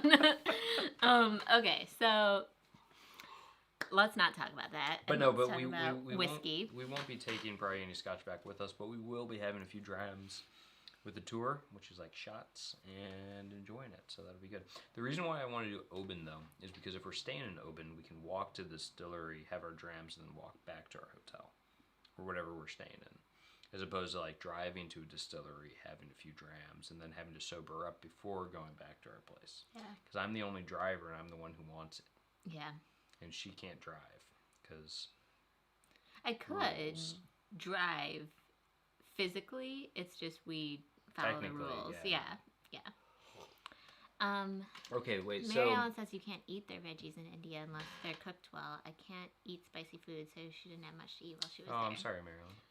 Yeah, spicy food, like, I can eat what I think is spicy, but what Indian people think is spicy is a little bit out of my reach as well, so. Nope. Very much no. Because to them, like, I do, like, very low spice, and I'm like, it's hot. And I can eat spicy food. Relatively spicy, so that's something. All right, so Marilyn Dillon says, nope, not that. Okay, so Katie Smith, if you were to go to another place for an extended period of time post-COVID, where would it be? Italy or Spain? Those are my two. Yeah, and I just want to say, because I see Scorpio Sue's question, which is, if the EU opened up to Americans next year, would you go for an extended period? Oh, yeah. So Totally. we would love to, but we are weighing the fact that, like, right now, Derek and I are able to kind of work remotely, but if that kind of changes with, you know, a vaccine maybe or something like that, then Derek would likely be a lot less available for this type of travel. Yep. So it's just a little bit more complicated because we're not like full-time travelers or anything like that. Not yet. Yeah, we would, like, that's kind of our That's our goal. desire. Long term. We would love to do that, but we're not. And you know, we can't just retire right now. So yeah, it's. We could, but we'd be eating cat food. So, like, I guess the answer is, if we won the lottery and then we could do whatever we want, then we would probably travel full time. And that would include Spain and Italy. Yeah, Spain and Italy are my two biggest places to go to. Because, again, what I look at is, like, density of things I want to see, right, within a location. The UK is, like, top on that, is one of the top because, you know, it's not just England. It's England, Wales, Scotland, Northern Ireland. Unfortunately, Wales and Northern Ireland kind of became non-starters for us this time because of lockdowns, local restrictions, etc. Yep. We would have loved to have gone to all of them. But as it was, we were at least able to do Scotland and England, and it's awesome. There's so many UNESCO World Heritage Sites, so much history, so much things that we can do, and it feels very attainable because we speak the language. Yeah. Spain, very similarly, we both speak Spanish, at least to some degree. Like conversational Spanish. To some degree. I joke that I speak the level of Spanish of like a 3 or 4-year-old. Yeah. So we speak some Spanish, and you know, I studied abroad in Spain. I love Spain. You know, it has so many different regions and cultures and everything. It's like such a mixing pot of, you know, European, Spanish, Mediterranean, Moorish influences, a lot of different stuff. So it's really cool. And then Italy, you know, I've got family that's Italian from like the south of Italy. We've both been, we've been multiple times. We love Italian food and culture, cuisine, all that kind of stuff. So, and we've only really done things north of Rome at this point. So we've done Rome, we've done Siena, we've done, you know, the Piedmont region and Milan and Torino and Lake Como. But we've never been to Venice. I've never been to Venice. I want to go to Venice so badly. Never been to Northeast, so I would Venice, love to go to Bologna too. Venice, Bologna. We've been to Florence. We've never been to Cinque Terre. We've never been. There's a lot of places we haven't been to. So many. I mean, because Italy, I mean, it's amazing, right? And there's so many places to go. So there's just a lot that we have not seen, despite having been twice. Have we been twice or 3 times?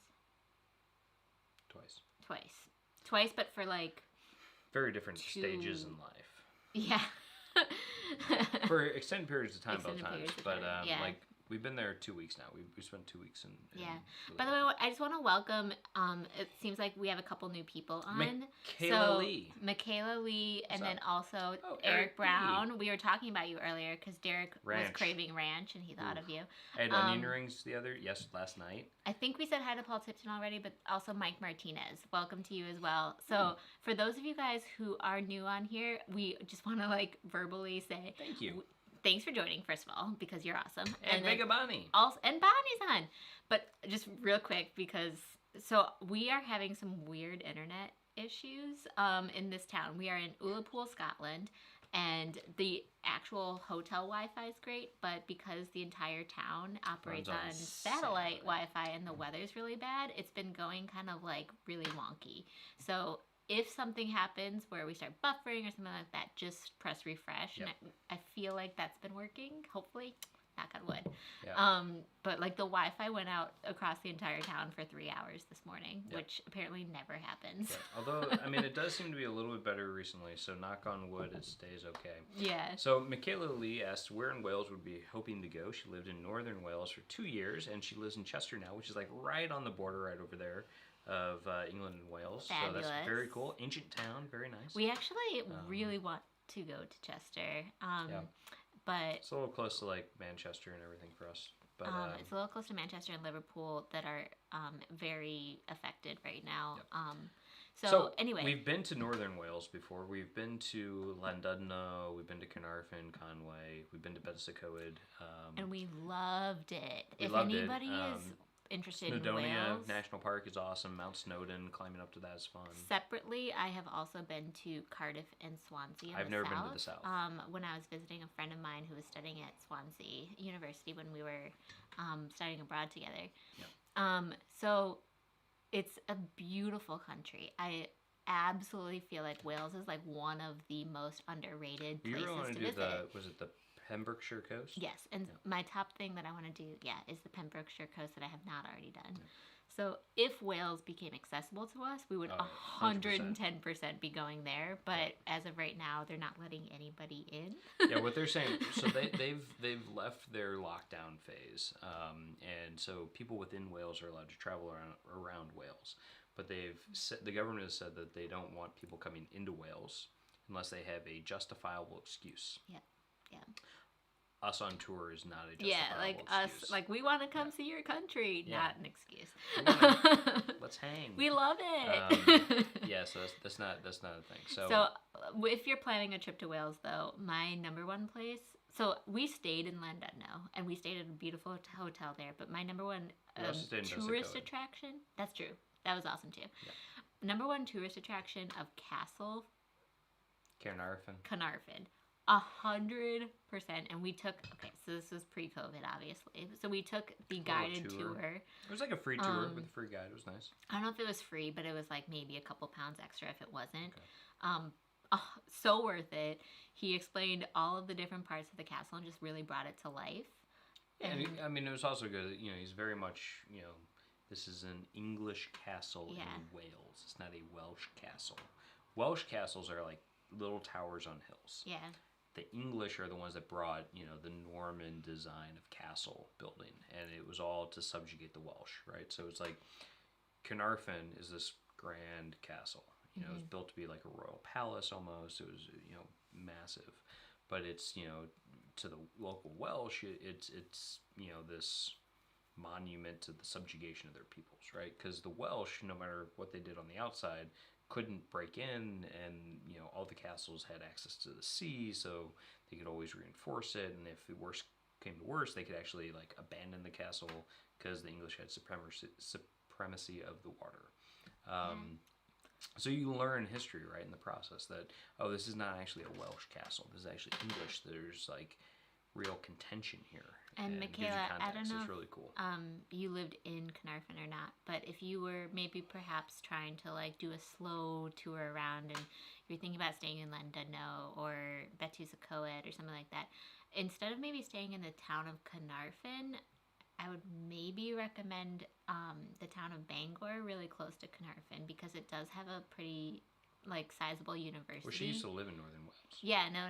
I'm saying like kind of for others who might be considering traveling to Wales, and you can very easily get to Carnarvon by bus or car from Bangor. Yeah, and, then you'd have a little bit bigger of a town, maybe cool pubs and stuff like that. I thought Llandudno was pretty cool though too. I mean, that's like that Victorian beach town.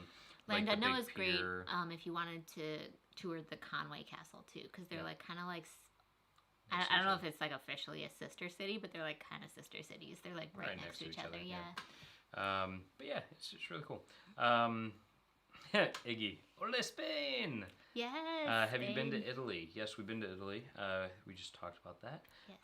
And Spain, I love Spain. Andalusia is where I studied abroad in Sevilla, or in Seville, depending on how you want to pronounce it. I've been to Granada. I would love to spend more time in Granada, which I know is not Spain. That's part of England. I've always wanted to go more like across more of Spain. Derek got to go to Madrid for work last year, and I was super jealous because I was trying to go with him, but it just did not work. But I think I've maybe agreed to this at this point. Whenever Derek Camino de Santiago gets to retire from finance, he wants to do 5 weeks walking the Camino de Santiago across northern Spain. We could take 6 or 7 His aunt weeks. and uncle did that we could be slower. Slow walkers. But his aunt and uncle did that when they were pretty early on in their retirement, and he's been enchanted with that. I've wanted to do that since high school. Ever since high school, I've wanted to do the Camino.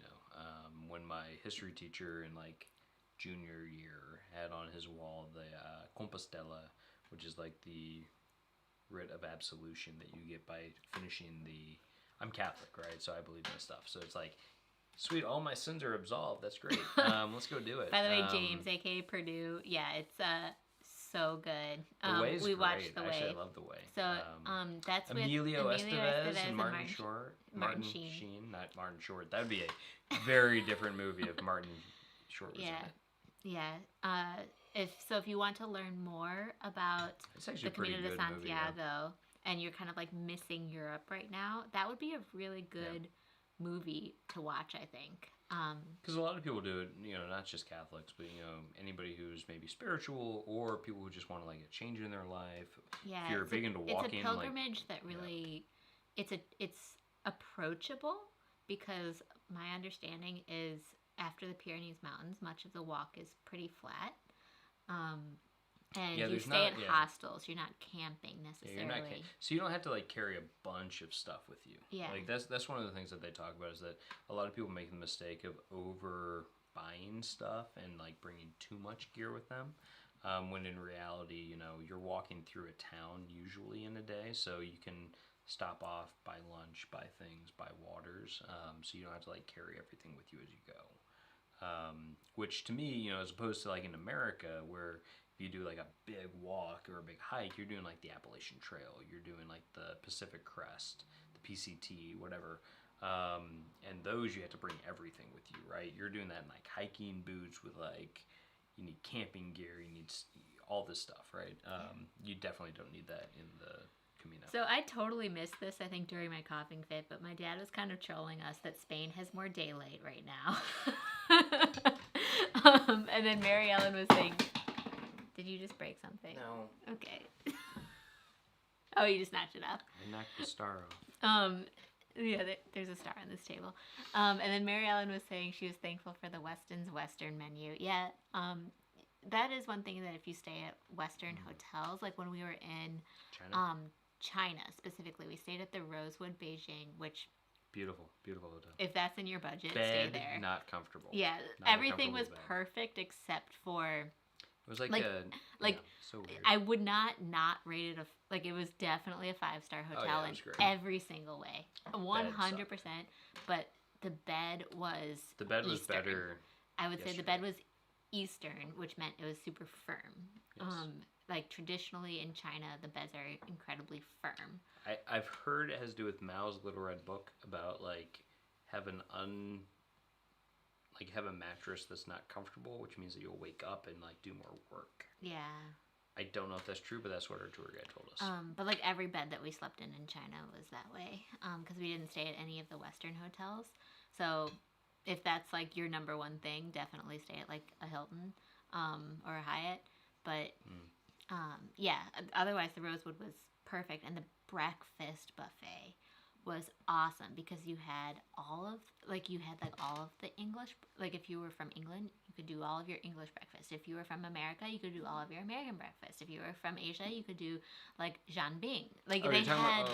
That's a big Asian thing though. But it was more of the fact that they like you could get whatever you wanted. It was awesome. But that's like the really plush, nice hotels in Asia. That's like a major thing. Is like they pride themselves on their like breakfast buffets. Mm-hmm. Like it is like a thing. So like if you're going to Kuala Lumpur, if you're going to Hong Kong, Japan, China, whatever, Like you can like go to the nines with like these breakfasts. And what's funny is like They had we so fell many in love. flavor of juices that I got many, a cucumber juice because I was like, I just want to try that. I've never heard of it before. So they had so many different like things, but like one of the things we fell in love with in China was jiangbing, which is like this like street food crepe thing that's like crispy and yummy, and it had like hoisin duck sauce, something in it. It was so good, and we never had it better than like off the street in Shanghai. Yeah. That was the best place we So went to. the friend that we were visiting in Shanghai, he's originally from Houston, and he lived in Chicago and New York alongside me for a while. We worked together, and so like the fact that he's American, like he grew up in America, and we go to China, and he's like, this is the place we're going to go to for breakfast. Oh, so good. First day, and it was like, there's like little synapses in my brain firing. Like, this is so delicious. So, but the thing about that was like, so jiangbing, so like what they do is they do this like crepe, and then they crack eggs on top of that. And what really I think separated this place to like a lot of the rest is that this place would crack the eggs on and kind of like scramble it on top of the crepe. And then they would put other things on top and continue to cook it that way. Every place in like a nice hotel, what they would do is they'd crack the eggs on top and then they would flip it over to cook the eggs and then flip it back. I think that's what changed a lot of things. I think they used a lot of the same stuff. But like because they flipped the egg over to cook the egg more, I think that really changed a lot in terms of like flavor, texture, etc. So Americans, they want their eggs cooked more. People don't want salmonella, but I'm like, you know what? When that in street Shanghai, salmonella is the good stuff. Okay, I wouldn't go that far. It wasn't. We didn't get salmonella whatsoever. No. It was actually perfectly fine. Did not bother our stomachs, and I have a very sensitive stomach. Okay, so Vega Bonnie. Okay, so Scorpio Sue says my list for Italy is Rome, Bologna, Verona, Lecce, and Trieste. I've never even like looked into Lecce. I bet that would be really fun. I don't know Lecce. I know Trieste. Trieste is over on the northeastern portion. Actually, they have a ferry I think that runs from Trieste into like Croatia, which is supposed to be really nice. Is Trieste where Benedetto's from? Yeah. A buddy of mine Benedetto's from that general area. Yeah. In Italy, totally would go there. Definitely. Especially if his family goes there like every summer for like months. I'd be like, can I go hang out with Julia? Like that'd be fun. Like, let's go hang out with the kids. Yeah, his wife and kids go there in the summer times because they're from there. Yeah. So. But yeah, no, that'd be really cool. Though Rome is awesome. We haven't been since college. When we went to Rome. Okay, so when we went to Rome, Derek stretched Conquered. me. Like it was like we got this map from the hostel, and it had like every single tourist attraction on it. And Derek had a highlighter, right? And I was just like highlighting things as we saw. He just was like highlighting, checking off everything. Just checking the list, guys. And I think we were there for 3 days. And I think we saw Rome in 3 days, including the Vatican. And he's just like, check. And I was exhausted by the end of it. It was only walking. The only time we ever used the subway was to go to the Vatican. No, we took the subway to the Colosseum once. Oh, okay. Well, still, it was just... It was so much. By the end of it, I had highlighted most of the map. And I always joked, I'm like, Rome wasn't built in a day, but I conquered it in 3. Yeah. I was like, I saw it all.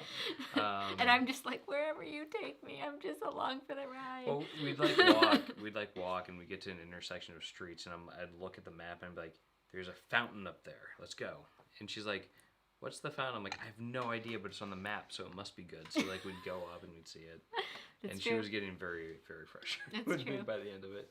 But we had a good time. I will say, that is the best way to work off the pasta and pizza and gelato. And, okay, so remember when I talked about variety? We had gelato with every meal. And how much I like variety? Spain. It was fine. Like, Italy's one of us would order a pizza, and one of us would order a pasta, and we would just... That's not true. We would usually order pastas at the same time. We'd order pizza to split. And then it'd be like one for lunch and one for dinner.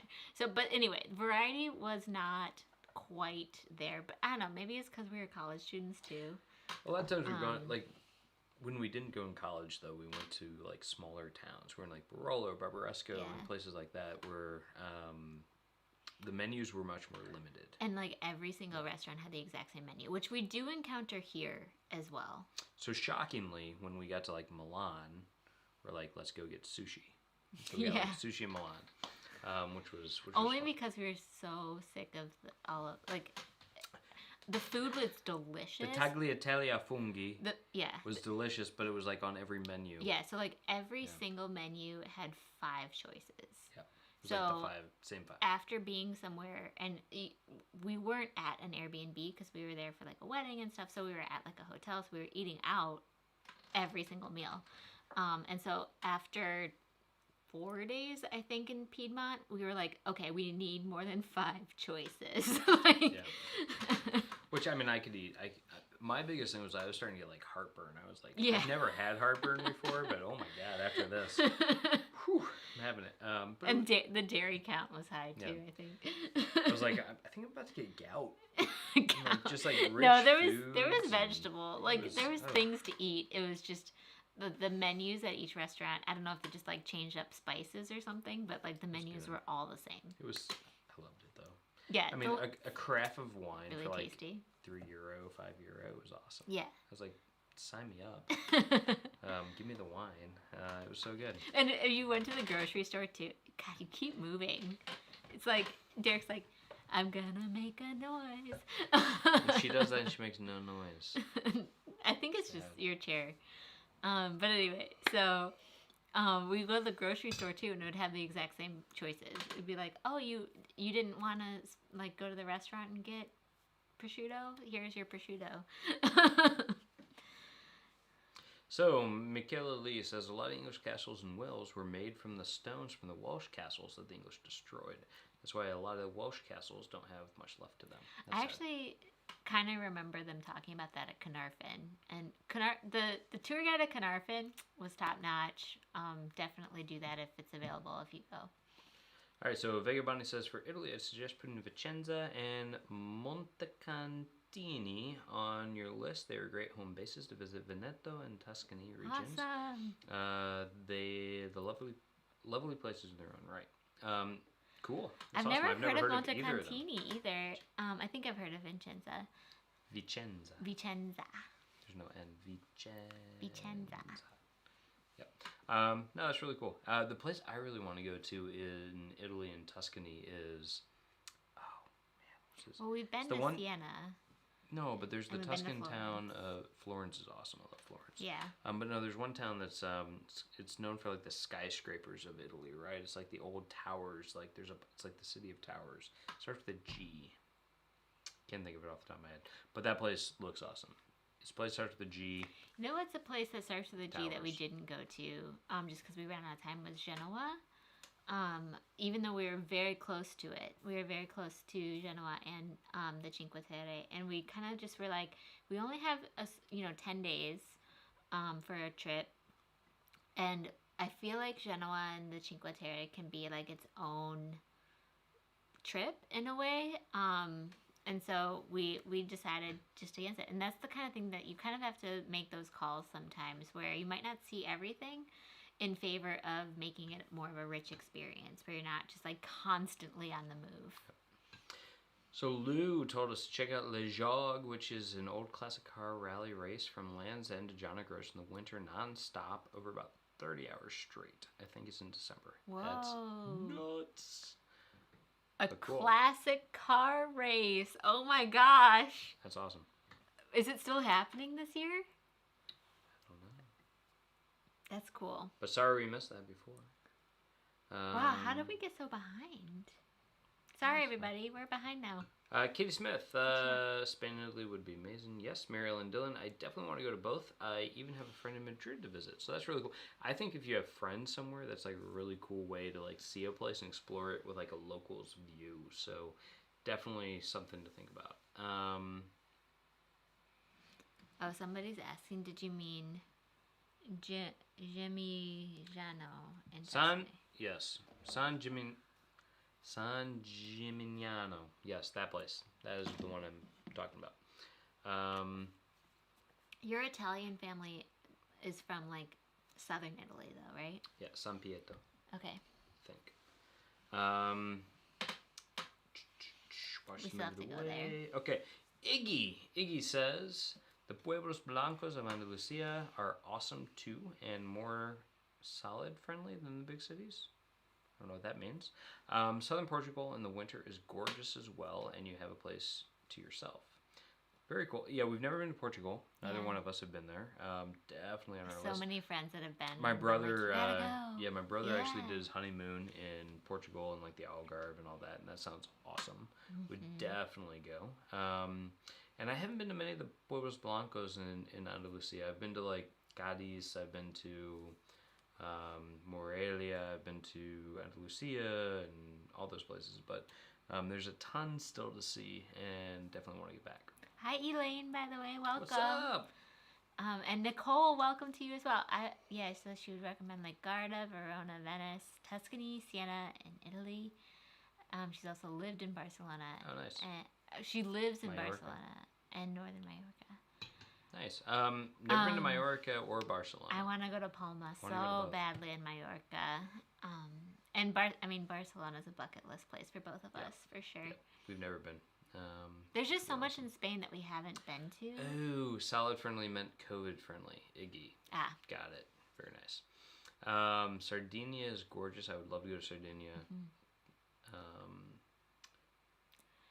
Mary Ellen says she almost went to Barcelona to start a transatlantic cruise one day. Yeah, someday. That'd be really cool. I mean, we were talking about this because like cruises and all that stuff, but that'd be one of those things that we're not quite there yet.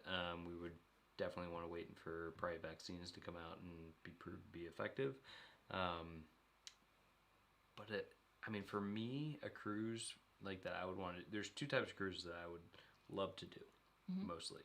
One of them, the first one being river cruise through Europe, like the Danube or the Rhine, would be awesome. The second one being like a Mediterranean cruise. That would be really cool. I would love to do that. Third thing would be to do like a I'm not about to Turkey. get on a cruise right now, and actually there's some YouTubers who just like went on one of the first cruises that launched, and they did like all of the things right. Where they had to like do all these testing in advance and stuff like that, and they still had to go into isolation on the cruise. So like it's the cruise industry. I just really hope weathers it. Yeah. Well, I'm sure it'll weather it because there's demand. The demand still exists. It's just as long as the company's still afloat. Yeah, it's so tough right now. The third kind of cruise, though, so river cruise, Mediterranean. The other kind that's kind of like a Mediterranean cruise would be the coast of Turkey. Would be really cool. Which we actually we have friends in England. Is that really a cruise England. though, because you get these like smaller You're on boats? a boat. Yeah, it's a cruise. You're on a boat. Is it? I mean, small yacht or something like that. Yeah. So friends of ours in London have done it, and they said that it's not like the same kind of. You're not pampered, right? It's like you're doing like a hose shower, basically, kind of thing. It's a little bit rougher, but that sounds awesome. Like island hopping through like the coast of Turkey would be. I think it's called the Blue amazing Coast. Yeah. Yeah, it's blue in it. It's something beautiful. Awesome. That's for sure. But yeah, so you guys all have fabulous suggestions for Spain and Italy as well. Yeah. If someday, hopefully, Derek and I will get to go for extended periods. So Elaine says, I go to the tourist bus in Barcelona. Fantastic value and stop-offs at the museums, etc. You can hop off and on all day. Awesome. Hop on, hop off. Buses are great, according to Mary Ellen Dillon. I can't speak. Yeah, ho-ho buses are awesome. I think that they're a great way if you're going to be in a place for like 4 or 5 days. Mm-hmm. Do that your first day to kind of that's like really spread out too. Yeah, exactly. So use that as a way to like get yourself familiarized with the city, understand what you want to go back to, see more of, etc. Can be really great. We did that in Glasgow. Yeah. We've done that in a few different places. People who go to New York, I recommend it too as well. Like do it for the first day if you're going to be there for like 4 or 5 days. When we went to Glasgow, it was in 2018, and we didn't really know what the sites were because it was kind of the end part of our trip, and we just hadn't really researched enough. And so we got there and we're like, all right, we're gonna take the hop on hop off bus and tour around and figure out what they highlight, so that way we can go back and visit those areas. So yeah, it's a strategy in that way, but it's really cool to do. Okay, Alan A says, speaking of always the same foods, do the UK restaurants outside of London ever have pasta on the menu? Yeah. So they Last night, orzo pasta. Yeah, so last night they had orzo with like tomato on the menu as the vegan option. So you'll find that, and then you might find like a seafood pasta as well, which I really like seafood pasta. So that I actually would absolutely order that. So maybe they'll have like mussels or clams in there or something like that. So that would maybe just be like one option though, unless you're going to an Italian restaurant. If you're going to an Italian restaurant, there might be a lot, and it might be delicious. But yeah, pasta's found. It's just not found at pubs. Like if you go to a pub, you probably won't see it. Right? Yeah. Like you would agree? Well, I don't know. We were at the Arch Inn last night, and there was pasta. Yeah. So Mary Ellen mentioned. I was forgetting their names, but yeah, Ben and Dave are like the cruise guys that were on that ship. So yeah, it's crazy. What a crazy story. Like it sounded like they had to take all these like tests to make sure that they could get on the boat, and then all of a sudden, kind of halfway through the trip, one person on the boat wasn't feeling well. Yep. Which it's just such a disappointment. Yeah. You know. And then it kind of like ruins everybody's trips because you're on a cruise. And you know, I'm sure that could happen to us at any hotel or something like that with track and trace, but thankfully it hasn't. Not yet. Okay, so Travel Beans. Okay, that's weird. Travel Beans just did an Italian series, swimming in Italian beach ruins. That's pretty cool. Are they in Italy right now, or how does that work? Because I know that like Derek and I can't go to Italy, and I thought Travel Beans was. I don't know if they're American or not. Are they? Oh, now I'm forgetting. Somebody's gonna chime in with where they're from. But Yep. yeah, they have a great channel. That's cool that they were able to do a lot of Italian content. So Purdue says we really like bird scooters to get around Paris. Fun, exciting, and a bit daring. Very nice. But he also says Game of Thrones. Game of Thrones, I assume you're mentioning that for Croatia, because Croatia was like a big place for like King's Landing was like filmed there and whatnot. I think in, God, which town was that? Split? Dubrovnik, I think is where King's Landing was supposed to be for Game of Thrones. And I've wanted to go there since well before Game of Thrones. Actually, an uncle of mine had a girlfriend who had family there and stuff and would rave about it. Thought it was really cool. But yeah, no, I'd love to go there, do the Dalmatian coast and all that stuff. So Absolutely. So, Vegabani, there are some awesome Walter's World videos from Vicenza. That's what took me there. Stayed a couple of weeks, did trips to Venice, stayed before, Verona, Lake Garda, Treviso, Lucca, etc. Wow. That's awesome. That's quite the trip. I'd love to stay a couple of weeks in Italy. Yeah, seriously. Okay, so everybody's kind of saying, so Travel Beans are British, and I do follow them. I just couldn't quite remember, and I haven't seen their Italy videos yet. But it sounds like they had to make a mad dash back to the UK. Yikes. So, Purdue says, we almost did a cruise to fly into Dubai, sail around the Arabian Peninsula through the Suez Canal, and end up in Athens. That would be very unique. Yeah, that'd be really cool, actually. The Suez Canal would be pretty intense. Yeah. Nice. Oh, have you guys seen that? I don't know if... Okay, so first of all, I need to preface, we have not seen any of the recent episodes of The Crown, so please no spoilers. But there's that one episode where they talk about, like, the Suez Canal, and that kind of, like... I know it's not supposed to be, like, travel-related, but in a weird way, it kind of, from TV, helped me understand that I want to visit the Suez Canal area at some point. So for those of you who have seen the episode, you're kind of understand because it's all about the conflict that occurred around that and like the war that almost took part because of it.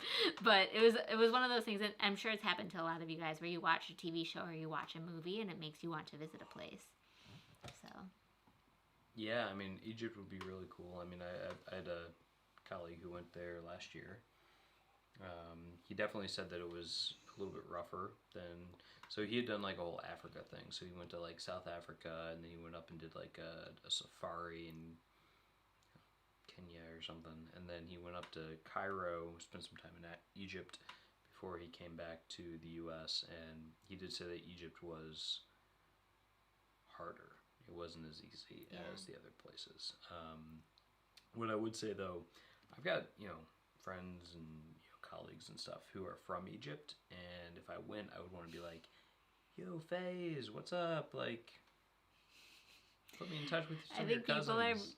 I think Scorpio Sue's making fun of all your creaking chair moments at this point.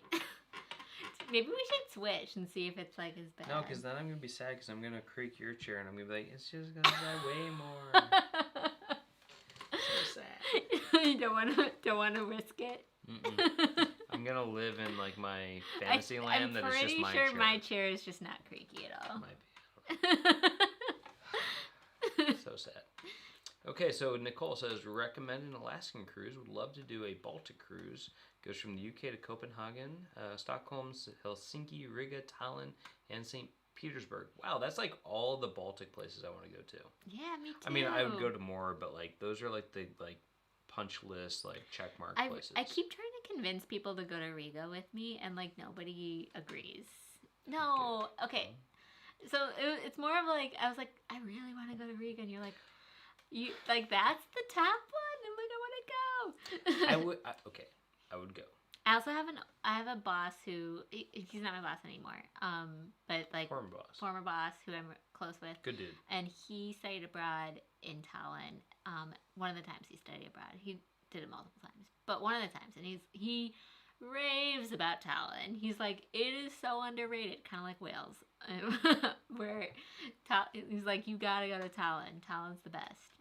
So someday I'd go. St. Petersburg is number definitely one on my list. No. St. Petersburg is number one on my Russia list. Yes. By far. Ever since Neoclassical watching architecture, Anastasia. Of course. Yeah, no, I would totally go to St. Petersburg. I mean, those are like in the Baltic, like those are my like top places I want to go to.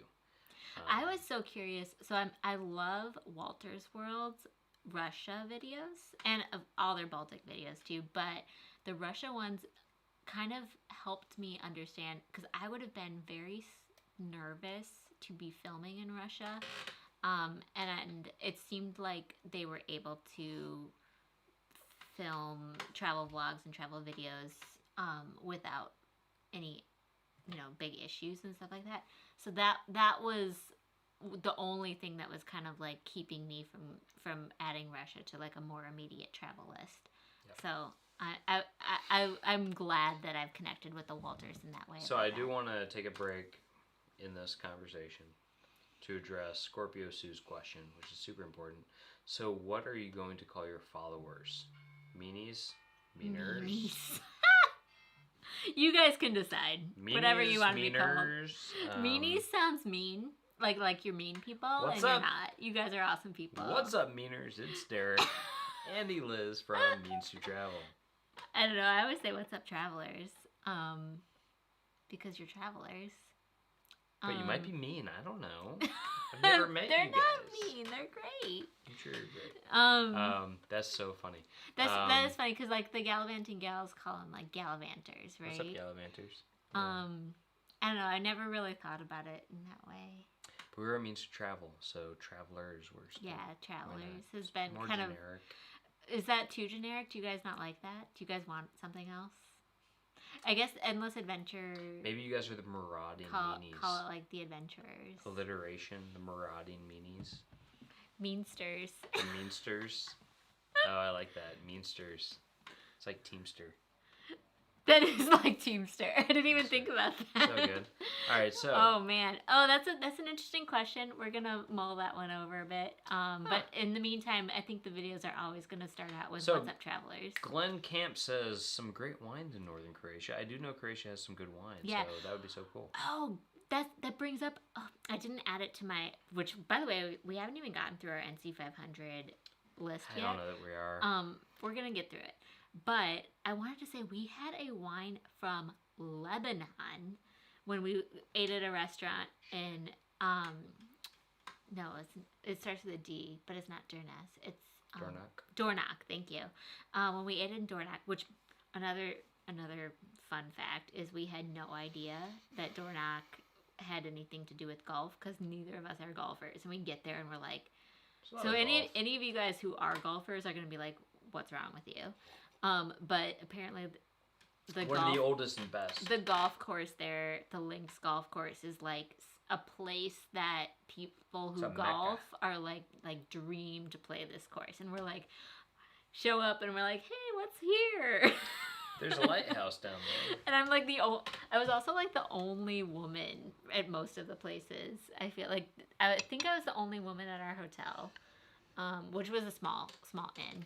And then we went to dinner, and I was the only woman at the like restaurant until the very end when another couple came in. So like, sorry to offend, we had no idea that Dornoch was a golf place. Otherwise, we would have been a lot more like golf forward probably in our approach to it. But yeah, so and thanks to everybody. By the way, I just want to shout out Bonnie and Paul Tipton now have said to hit the like button. Thank you all for anybody who's liked this video. I'm really glad that the Wi-Fi connection has gotten a lot better, hopefully too. With the satellite issue that we had been having, at the beginning. Thanks for everybody who stayed on. Thanks for hitting that like button because it tells YouTube that this is a fun place to hang out. And subscribe if you haven't because, we're fun and we have good videos to come. We have so many travel videos to come. Anyway, so that being said, we were in Dornoch. Yeah. And it was definitely a really, really cool place to stop as well. So Paul Tipton says that travel beans are English and they are in Italy. I know, we already talked Sorry, about them. Wait. But they actually met while traveling separately. That's how they met. That's very cute. That is cute. We met at freshman orientation at Indiana University. Yeah. And we started dating during Welcome Week, which is also pretty cute. It's not a contest. So Vega Bonnie says, not a contest. Great wines in northern Croatia. Was pleasantly surprised by that. Awesome cheese to pair it with. Also some great olives. Wonderful place. I love all those things. Yeah. Olives, cheese, wine. We used to have a really cool wine shop when we lived in New York that was up in Astoria. That I think we tried Croatian wine from there and Greek wine, both phenomenal. Because like Astoria, it is a very Greek kind of like Greek culture historically, but there's also a lot of people that live and work there who are from Eastern Europe generally. So the wine shop had a ton of really cool options like that. And I remember my friend who is Lebanese American, he brought a Lebanese wine to work one day that was white, and I tried it and I was like, this is awesome. And so when I saw the Lebanese red wine on the menu in Dornoch, I was like, this is awesome too. It's really fun to try wines from countries that you're like, I didn't even know they made wines. And then usually they're awesome. So Nicole is saying that she went to Riga some years ago for work and managed to go a few days early to have a look around, and that it was great. It's really nice. And Mary it's gonna Ellen be great when we go. Yeah, Mary Ellen Dillon is saying that the Baltic Norway cruises look amazing. Very cool. And Lou is saying Estonia is one of the top 5 most digital countries in the world. Yes. Well managed, very open, long-term digital nomads. Estonia, Riga, I believe, is where Skype got invented. And it's a very big on like the digital nomad circuit. So Katie Smith says Rick Steves is a new episode out on Egypt, which is pretty neat. The Grand Egyptian Museum is opening soon at some point too. I want to go after it opens. So I thought, Egypt. Okay, wait, let me just comment on this because I thought that Rick Steves his last season had an Egypt episode out, so maybe he's even updated it since then, because I know that he just released, I think it was like season 11, and I have not been able to watch it because we've been here and we've just been too busy. I have to catch up. Rick Steves is like he's good. I like his shows. So about Egypt, though. So I remember back when Arab Spring happened, and a buddy of mine is from Egypt, and he had gone back and stuff, and I remember saying, like, oh, I'd love to go to Egypt and everything, and he was telling me that, like, but now's not the time. Like, you know, and he was very upfront about that and open about it and everything. It's definitely changed since then, and I think that, you know, Egypt is one of those places that it's pretty high on my list of places I want to go to. Now, probably the first place that we would go to would be Morocco. Either Morocco or like South Africa within Africa. Fairly easy from a tourist perspective. Although I do know that Morocco has been in some conflict recently. Other places I would consider. Ethiopia is one, but Ethiopia has also been in conflict recently. Is very, very recent, if not currently happening. So, we probably wouldn't go there in 2021 as we had hoped. We actually were looking into going to Ethiopia in 2020, way back in the day. Well, we were thinking that 2020 would be the year of either Africa or Australia, because those are the two continents that she needs to check off. I just need to do Australia, but oh gosh, it would have been so. It feels so long ago now, but we back in February were considering going to Australia in April. Oh my gosh, can you believe how long ago that was now? Seems so crazy. Because so they were supposed to have launched a direct flight from Chicago to Brisbane on April 20th, 2020. That did not happen. But that was when we were like, oh, we should go. Oh man, you guys, Chicago or all those 2020 trips. Well, they had also just opened up, I think, like the longest flight ever. Yeah. To Australia. I wrote an article for a bridal magazine because I used to have a honeymoon column for a couple years in a southeastern U.S. bridal magazine that I talked about how Australia was like one of the top 2020 honeymoon destinations. And I wrote that article, got published. Lols. 2020. Darn. So Klaus says, mean travelers. Mean travelers. It's so sad. We're so nice. We're nice travelers, Klaus. No, Klaus. And Scorpio Sue says, the Meansters will all meet in Riga in 2022. Very yes, nice. love it. That would actually be really fun to plan. And Paul Tipton hit the like button. Thank you. Thank you, Paul. Please hit the like button if you're enjoying it. I know I am. Or if you're a Meanster. So Ruth is asking about whether the Walters looked into whether Russians have ever tried to control like videos that come out and things like that about. I have a lot of follow up questions for them that I'm going to ask them offline about it. Before. Because no matter what, Derek and I are going to go to Russia someday. It's just whether or not I would record content when we go. Because I just, of course, want to be extremely. So my family actually has a history with Russia. What is that history? So my grandfather. Oh wait, I know this history. Okay, buckle up, kids. So my grandfather was a union guy back in the steel mills. He was like chairman of Grievers for U.S. Steel, and he actually got to go to the Czech Republic back when it was not the Czech Republic. It was part of the Soviet Union and the Eastern Bloc. So he went as part of like a big union trip. And he went, he had a great time, did all this stuff, took a lot of pictures. What year was this roughly? Like I don't know. 60s or 70s? 60s or 70s, yeah. Yeah. And he came back, and he ended up having the FBI actually come to his house. And they confiscated his camera and all his film and everything from his trip to Russia, Soviet Union at the time. And so that's always been a family thing. That's always been like, I thought that was like the most interesting thing growing up and like funny and kind of like interesting. And my grandmother would look at me and say, it wasn't funny at the time. And I could understand it because that was like, during McCarthyism and all that kind of stuff. It was like probably very scary. But that wasn't the Russians, that was the Americans doing that stuff. So that was interesting. Yeah, so obviously our relationships have changed, and politics have changed, but I still am very cautious about But that. yes, the Meansters will meet in Riga in 2022. Lee Calzon! What's up, Lee? Lee, thanks for joining. Favorite place he's been to is Borneo. Okay, so that's... I'd go to Borneo. Yeah, well, now it's called... I'm blanking because I've been drinking.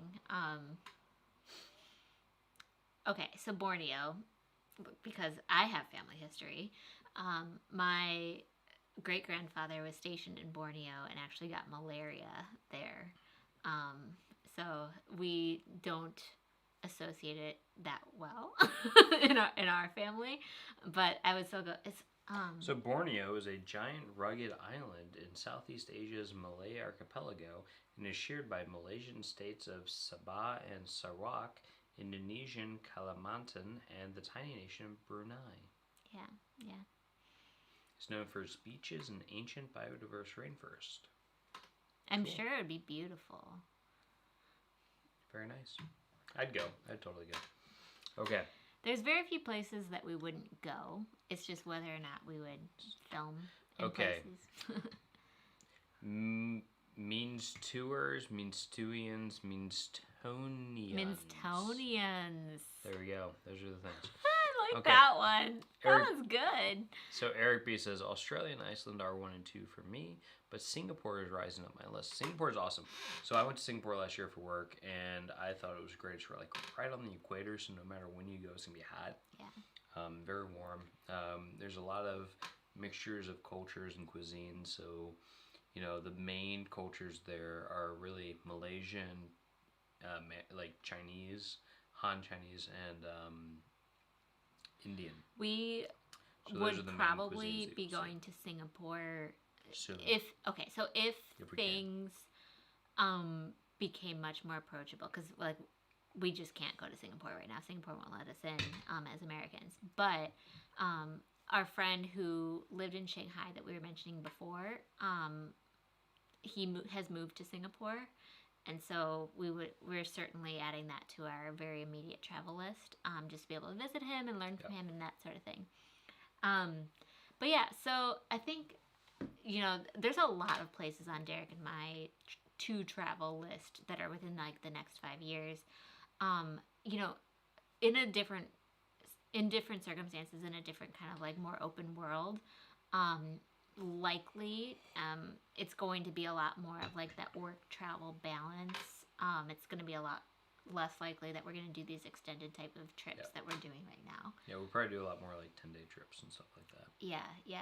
So 10-day like vacation, you know, fun trips, and then Or extended work I mean, trips, Derek travels a lot for work in typical times, and so perhaps I'd be able to join, that sort of thing. So, what do we got? So, Lee Cow, I was due to do a cruise from the UK to Norway and through the fjords. Got canceled through the lockdowns, though, for lockdowns. Yeah, that'd be really cool. It's kind of like the opposite Viking cruise, right? So, like, the Vikings would come to England, and you can get to go there. The Norwegian fjords are like very high on my list. Yeah. Very high, and especially because Rick Steves just makes them look so nice. So does the show Vikings on the History Channel. Yes. And then also Lee says, can U.S. citizens travel to Cuba yet? I'd also recommend there. So it's complicated. It kind of changes frequently, so you have to keep up to date. I think currently you need to be going there for like a humanitarian effort.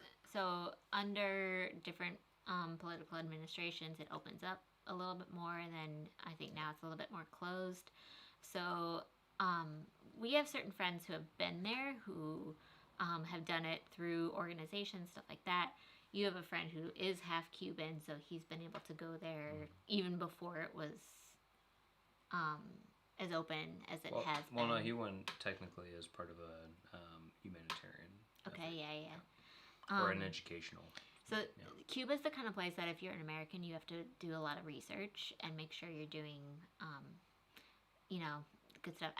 So I don't know if you guys have watched this one show called, what's it called? It's that blonde guy from New York City. blind guy from New York City? It's on television, and they also show it on airplanes.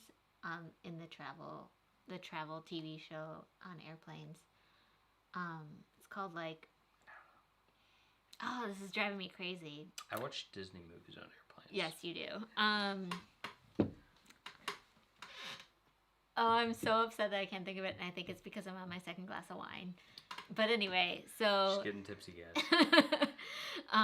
So there's this blonde guy who's American, and he lives in Brooklyn, and he does different travel things, and on his shows, they're like a half hour long, he tries to give back when he goes to different places. In one episode, he goes to Cuba, and he tries to set up some locals with like micro loans in order to start small businesses.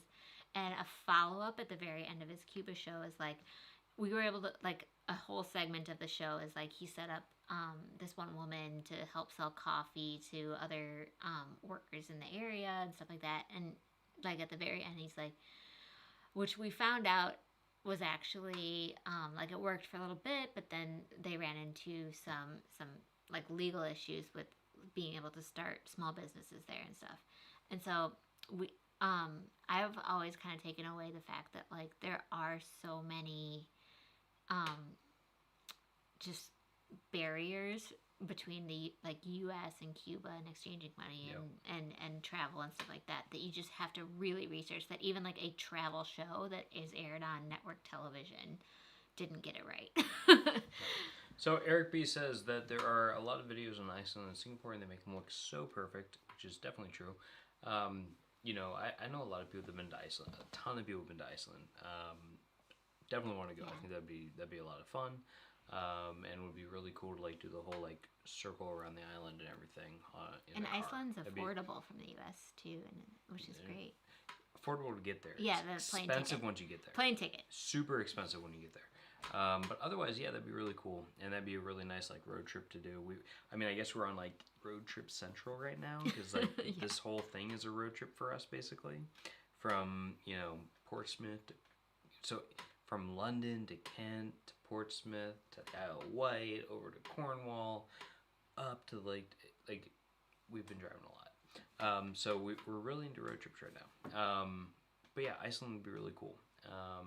Singapore, I thought was amazing. I really enjoyed it. If you're doing Singapore, though, I do think that it behooves you if you're going all that way.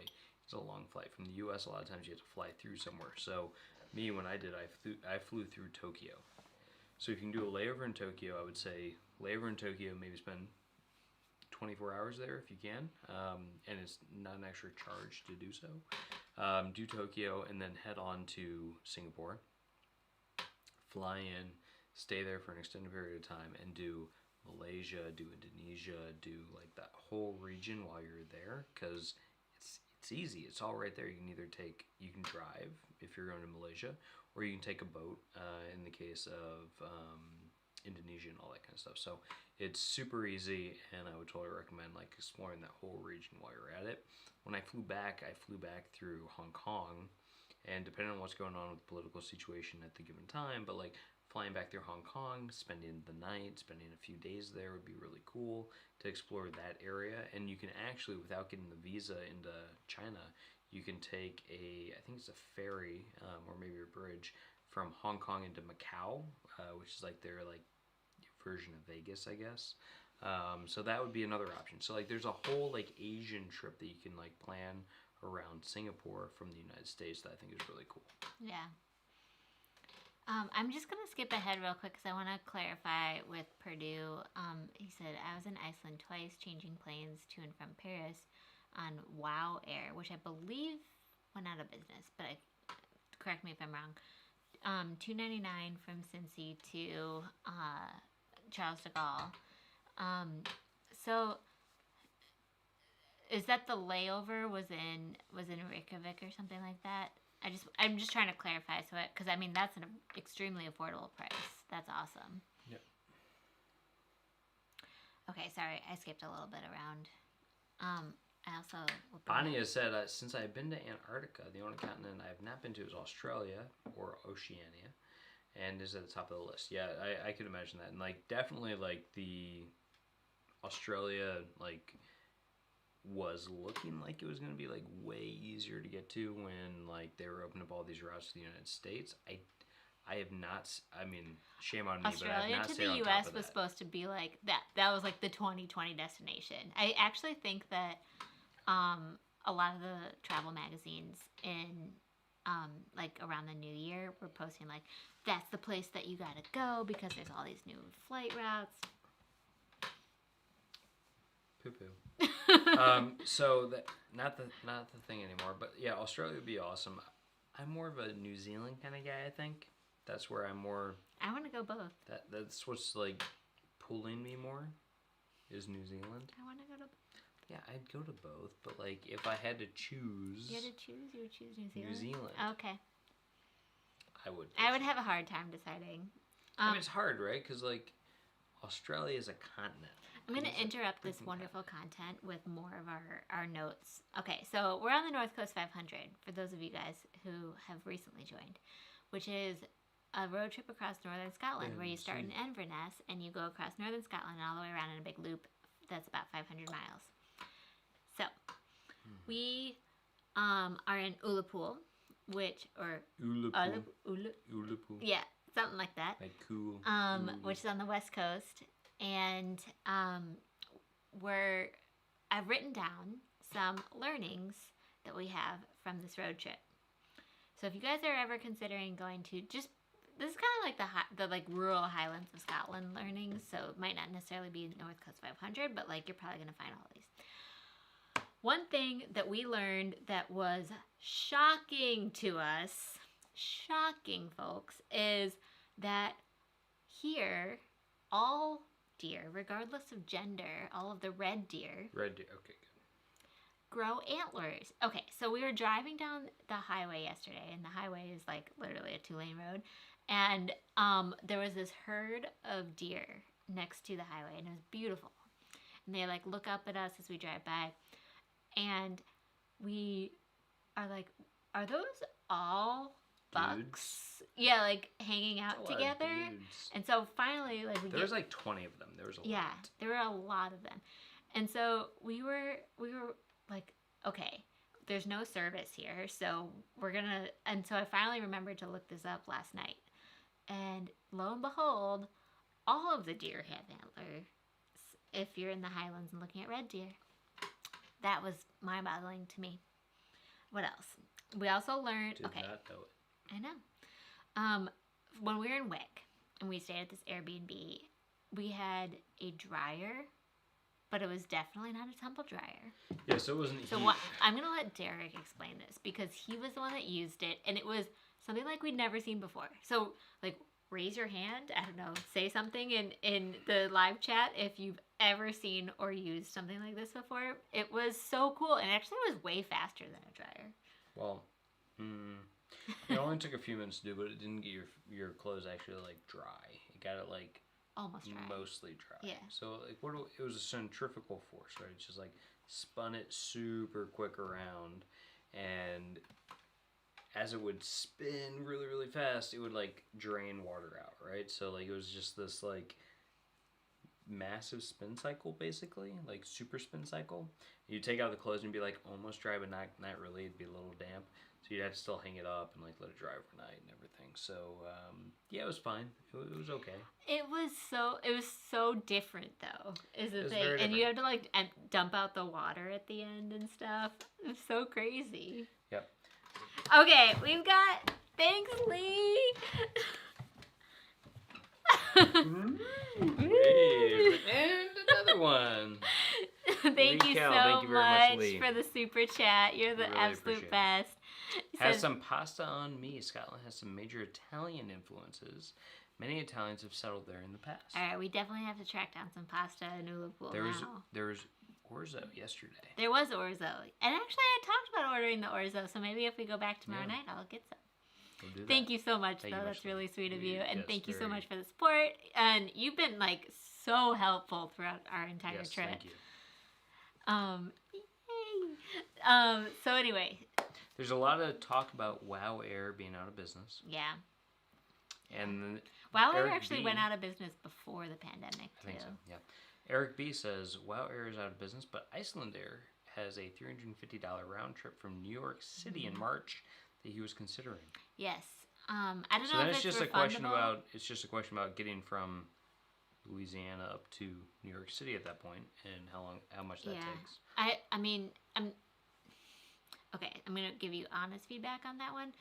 I don't know what the news is kind of saying in terms of a vaccine, but my prediction, March might be hard. if I were a betting woman, is that um, I don't know.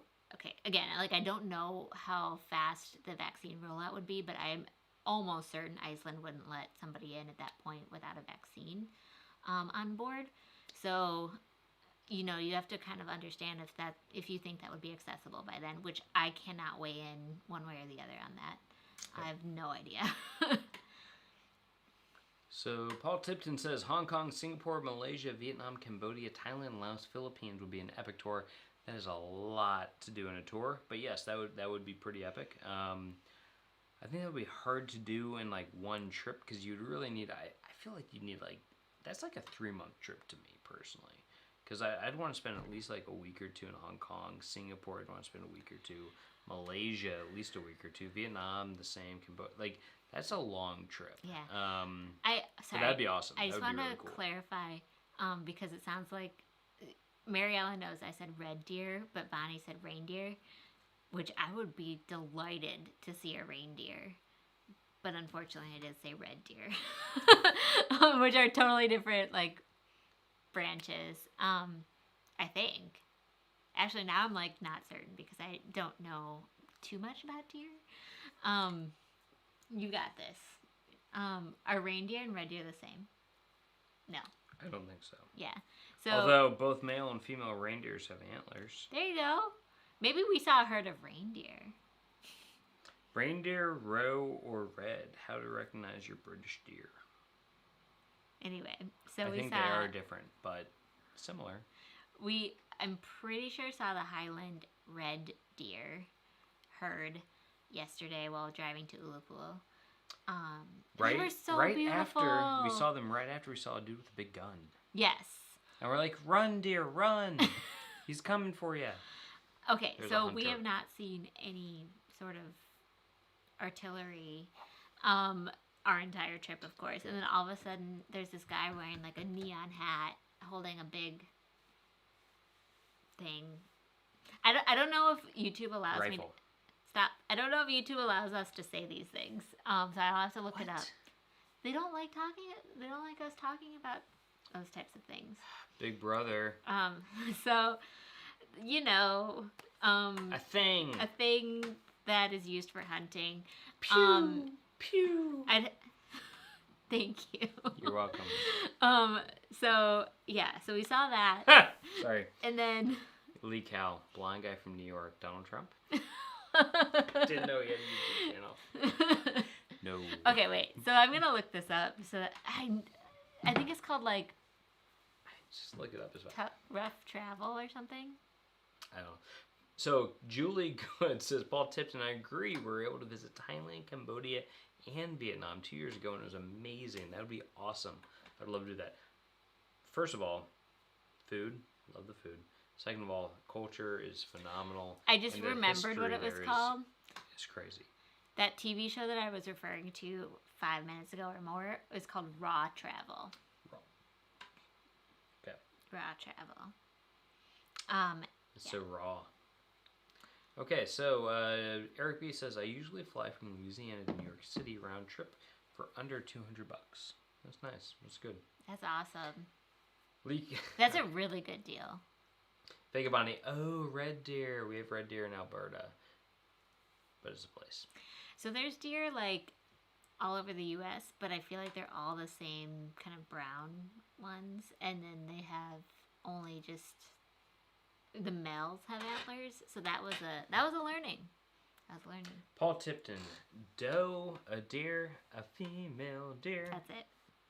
Okay. Pray a drop of golden sun. So let's talk about gas stations, or call myself. For those of you guys who know that we drive a diesel car, we can Purdue. We also fill up our diesel tank with diesel fuel at these filling Anybody stations. else inquire? All right, so at the filling stations, we have experienced that for the most part, ever since WIC, all of the filling stations have been completely unattended. It's like self-service, 100%. Yeah, it's like a kiosk almost. It's kind of like a fuel kiosk, yeah. Like, yeah. And so you drive up, and they're nice. open 24 hours a day, because they're outside, no covering COVID whatsoever. friendly. Yeah, Not rain friendly, but COVID yeah, friendly. there's no covering whatsoever. So like if it's raining or windy or anything, you're in the elements. And you go and you pay at like the kiosk, and then you fill. And there's none of those extras that we're used to, especially in the U.S. Like you can't like pick up a candy bar and wipe your windshields down, sort of thing. Okay. Like, This is very different, but like separating like the whole like kiosk thing, right? Is that like even if when you go to a gas station, right? The difference is at an actual gas station that has like multiple pumps and like in the indoor place, is that there might be places where there's no like you don't have like the squeegee for your windshield. There's definitely no squeegee. There wasn't even a squeegee in WIC. When we filled up at the Tesco gas station in WIC, I was able to get paper towels. Yeah, and it had just been rainy, and so there we was could a like garbage wipe it all can. down, so it was fine. But they had pay for places where you could go and you could pay. You could like pay a fee, and you could use some sort of like windshield fluid or something like that on your car, which is fine. Yeah. Now, but the other thing that I think is actually more important and actually more impactful to people is, and this is pretty much UK wide, is that it's not uncommon for pay at the pump not to work or for it to not be existent. So what you do instead, and maybe some of you guys are familiar with this in the United States, but you fill up your car and then you go and you pay afterwards and you say what pump you're at, all that kind of stuff. But for those coming from America, that might be a little disconcerting because you used to always like you put in your card so you know that it's like tracking you and charging you and all that kind of stuff. And so that's just something to be aware of, is you might pump and then pay instead of pay and pump, right? So one thing to think about, and also like the squeegees might not be there. So what we've been doing is we've been using like the hand wipes as well as maybe water bottles. We'll have like 2 big water bottles with us, and I'll just like throw a bunch of water on the windshield and like wipe it down. And every once in a while we get a rainstorm that helps us out with wiping down the windshield. But because the thing is, like, it's so windy right now, is that we'll get like splatterings of just like mud water, and we're trying to trying to take footage out of our car, right? We're trying to like video record like some of this like B-roll and stuff for you guys, and it's like, and we've run out of spots everywhere. We've run out of windshield fluid. Yeah, and there's no windshield fluid anymore, so because our rental car company has fluid. Yeah, so first the AdBlue, then the windshield wiper fluid. Alright, so Lou asks a good question, which is, can you use U.S. credit cards in those gas stations? Several years ago, we were unable to use U.S. credit cards in unattended gas/diesel kiosks. Yes, we have been able to use them so far. Haven't had any issues at the gas stations. The only place that I've had issues so far is at the unattended parking lots. I've had some issues with like my Visa card not working, so we've had to use like her MasterCard. Yeah, so we've been really grateful to have several different credit card options that have 0 foreign exchange fees. Yep. So we have the Chase Sapphire Reserve. We have our Amex Platinum, which Amex isn't really accepted a lot of places here, especially in the more rural areas. So if you are planning a trip to, honestly, anywhere in Europe, but like, I mean, if you're going to London, you're probably going to be fine. But like, if you're planning a trip to more rural areas, definitely consider bringing a secondary credit card that's either ideally a visa, honestly. If I'm being completely honest, ideally you would bring a visa that has 0 foreign exchange fees as well.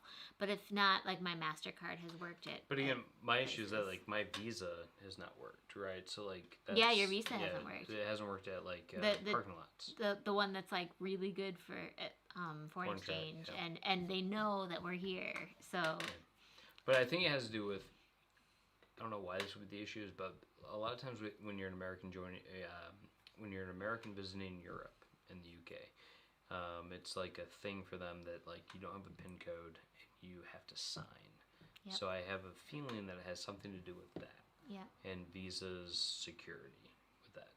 But whenever we've ran into issues, either my Amex has worked, if they accept Amex, or her MasterCard has worked. Yep. So that might just be a visa thing. Yeah, I have ran into issues though before in France where because I was maybe traveling by myself, I only had a handful of credit cards, and I've been so grateful to be able to have the ones that I do because certain places maybe only take visas. Yep. So like, in America, everywhere it kind of takes everything. Give and take for the most part. Except for Amex. Yeah, but like for the most part, but like here, I mean, I would say Amex is not taken a ton of places, including like bigger hotels, stuff like that. Even say, well, like international brand. I'm going to give an example here. So several of our hotels we've booked through hotels.com. And if you book through hotels.com, they will accept your American Express credit card because you're booking through a third party. But if you select the option like pay at the hotel and you show up to that same hotel, even though hotels.com was going to accept your Amex, that hotel might not accept it. So you have to really be prepared that perhaps you might have to have alternative forms of payment that even that third party booking would have offered. So, I mean, it's the thing. So always have some cash on hand, even though some places right now, because of 2020 pandemic, won't accept cash or prefer not to accept cash, which is understandable. It's actually caused a few issues with us where like you either need like a 20p or a 50p or whatever, just like use the restroom. Yeah. Like you need it's like a vending machine. Those coin operated bathrooms. Yeah, that's a pain in the butt. But because we're not using cash that often, we have a lot of change. So we do, if we go to a place that accepts change, like cash, we're like, here you go, here's a tenner, and please give me back like 20s or 50s or whatever you have, right? Like 20p. 20p. 50p, yeah. 50p. And whatnot. And that's just something to like think about. It's like coin management, which is like a thing in the U.S. right now. We normally, in normal circumstances, are like, we don't want get coins. Get rid of the like, yeah, we don't want coins. We don't want them at all. Like, they're heavy. Ouch. Yeah. So it's definitely something to think about. Yeah. Okay, so a couple more. And by the way, Purdue, I'm so sorry that your super chat's not working on your Mac and your iPhone.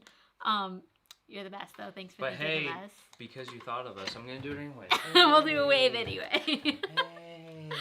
Thank you. Hey. Thank you for all of your help, by the way, throughout this and all the awesome questions. So we're still working our way through this list. But Paul Tipton, good to see you. Have a good one, bud. Oh, bye, Paul. Thanks for joining.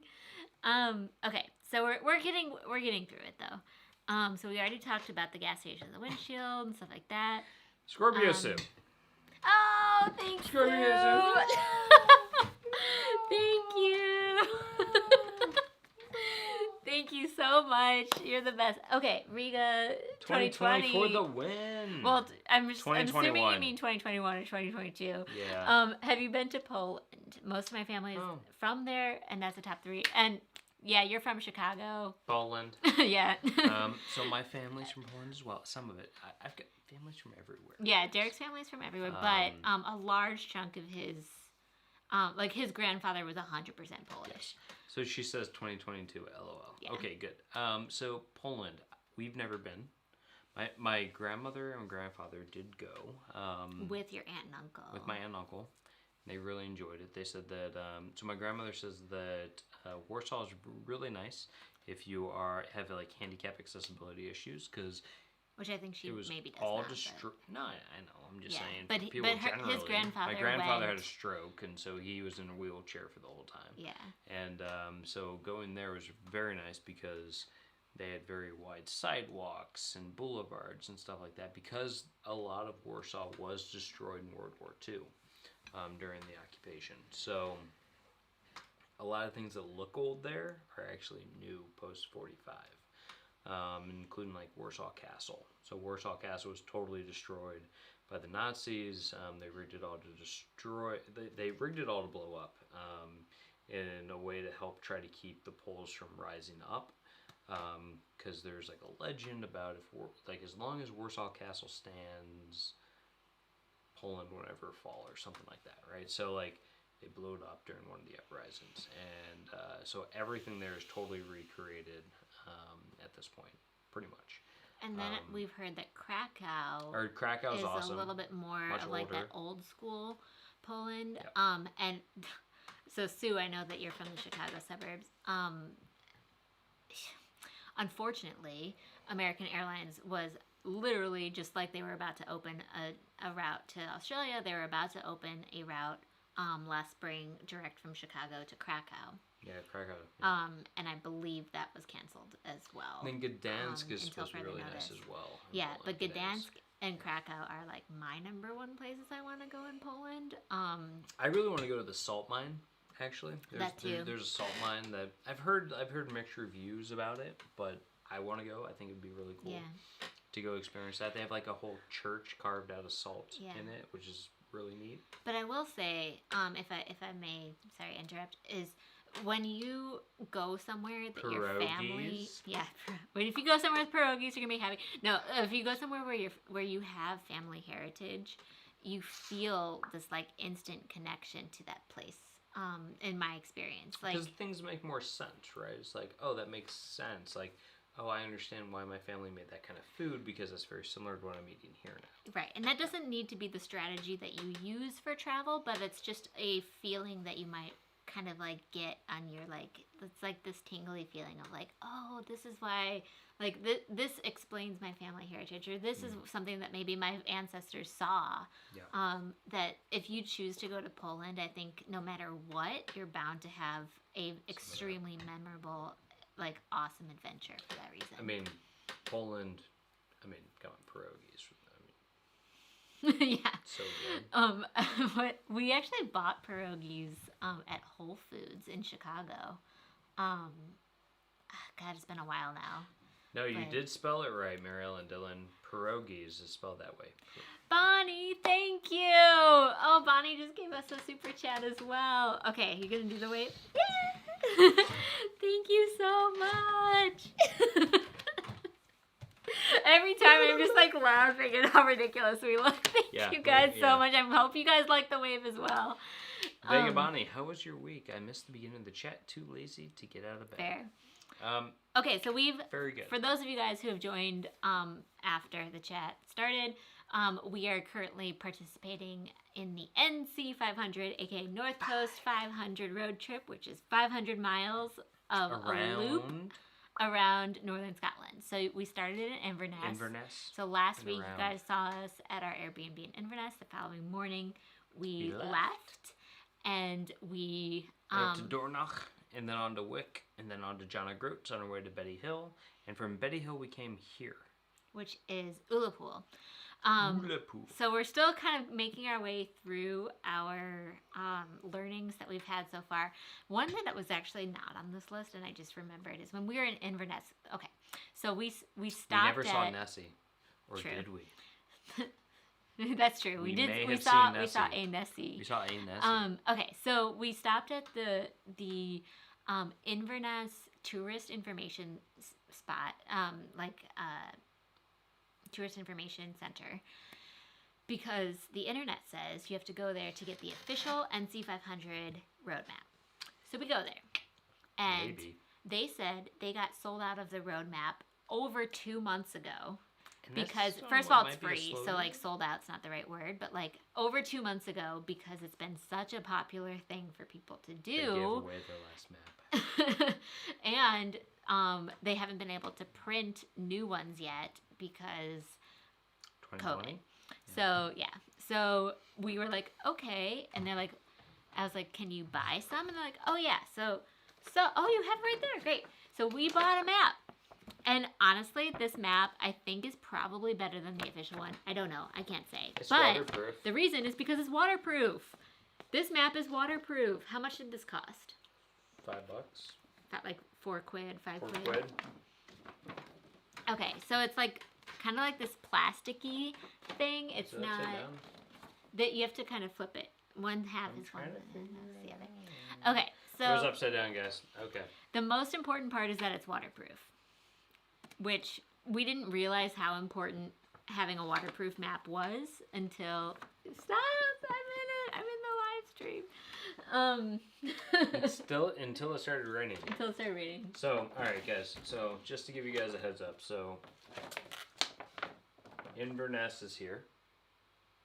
We went all the way up, and then you turn it over, and then we continued up around.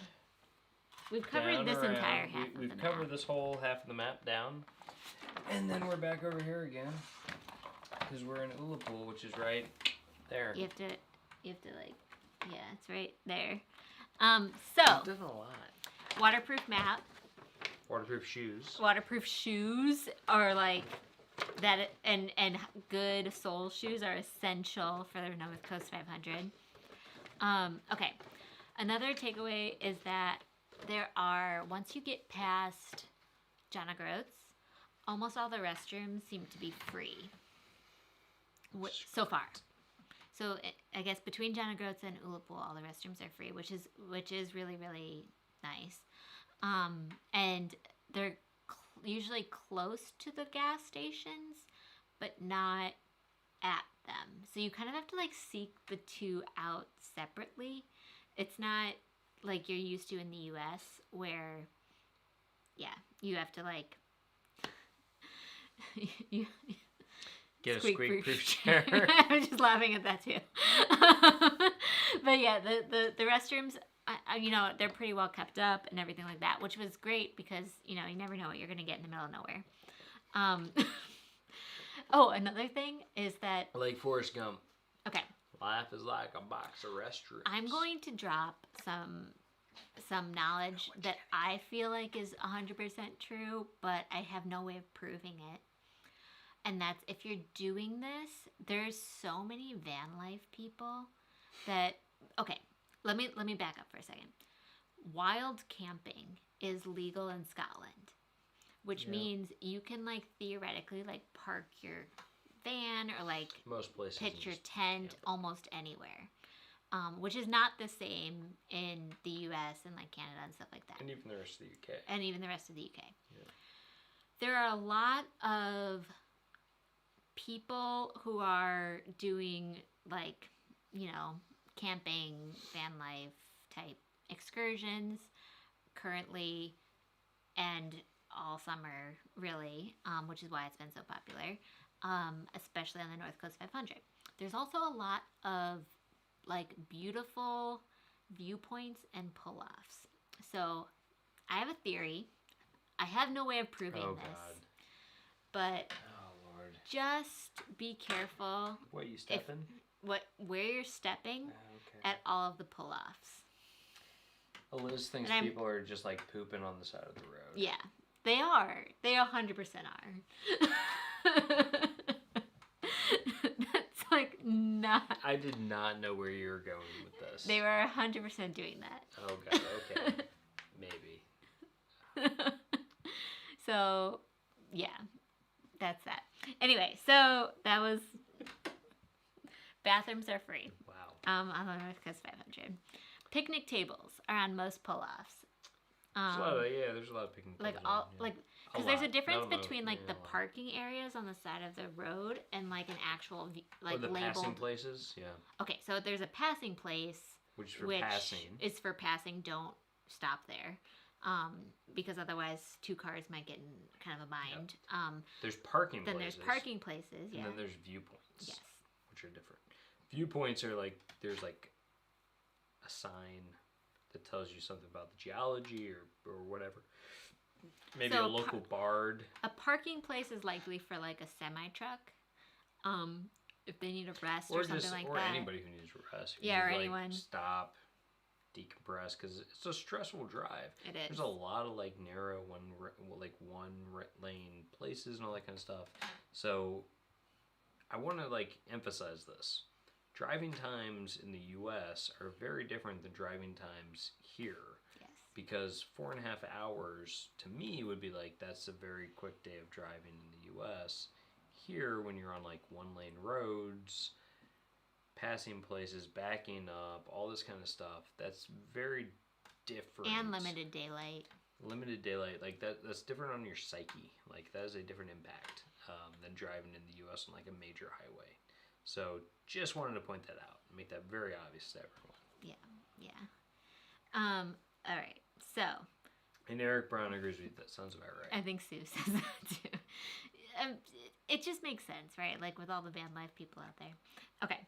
So, so picnic tables are available. So if you have packed your lunch, Eat lunch.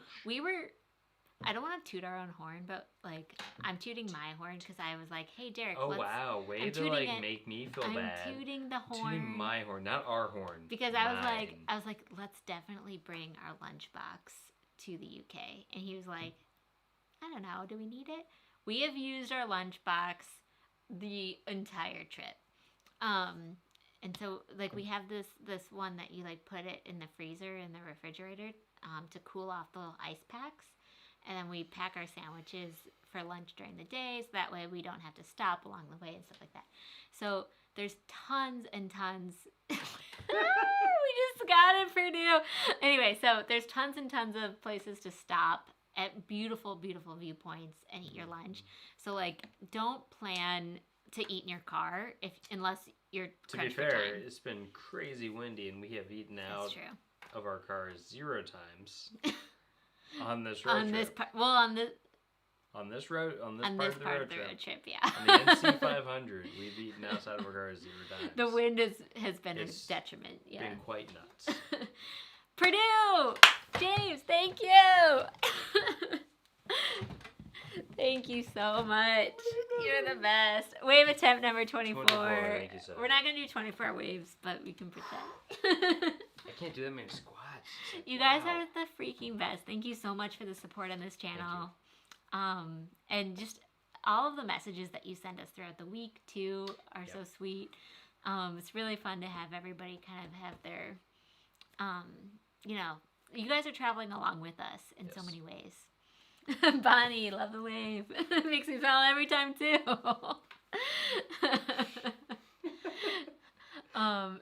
You were on your VPN. Yes. That might cause problems. Yeah. We actually. I'm on mine most of the time now. Yeah, I have a VPN on this as well. Honestly, so we can watch Hallmark movies. This is the most extended. Shh, you're not supposed to say that. Oops. This is the most extended I've ever been on a VPN because we had to be on it quite often for different things. For different things. Reasons. Different reasons. And one of the things is that Hallmark movies. Katie Smith. Wait, sorry. I'm going to interrupt 1 second. They aired a Hallmark movie on Channel 5 on TV Channel here 5. in the UK last night. So we watched it. Was it watched Channel 5? it last night. Yes, it was Channel 5. Because I watched all the commercials. That's true. There were a lot of commercials. It was Mistletoe Kisses. Christmas Wishes and Mistletoe Kisses. Christmas Wishes and Mistletoe Wishes 2020. Good movie. Yeah. I think it was a 2019 movie when I looked it up on IMDb.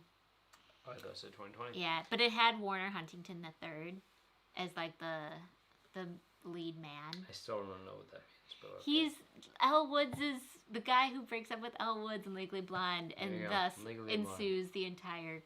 There we go. He caused Legally Blonde to happen. Anyway, so Nick P asks, have you gotten any of that deliciousness English chocolate? I love what he had chipped. So he got Cadbury Dairy Milk chocolate chipped to him this week, which looked so good. We have tried another Cadbury thing. Hold on, I think it's in this room. Man, we might have left it in the car. Let me check. We had Cadbury Roses. Have you guys had that? Rose, it's like basically it's like a little thing of big thing of a lot of different kinds of chocolate. So like they'll have caramels and a bunch of different stuff. We've left it in the car. Yeah. Because we need snacks, you know. But it has like maybe 8 or so different types of Cadbury chocolates. And so we'll put Yeah, that's those in good. our lunchbox or something like that. Yeah, but those Doves, yeah, those are all good. Also, just like other European, like Ferrero Rocher and stuff like that, we like as well. Yeah. So, Yeah. We try a lot of different chocolates here. I do love Mars bars. I think they're the exact same as Milky Ways. I think. I don't know, I but think they I'm are. gonna try them deep fried. Yeah, we're gonna try them deep fried For this week. you, politician. We'll report back. So, Katie Smith, thank you for joining us. Thank you very much. We appreciate Bye, having Katie. you. Thanks for Have joining. a great evening. Or I guess the rest of your day, because it's probably morning time over there still.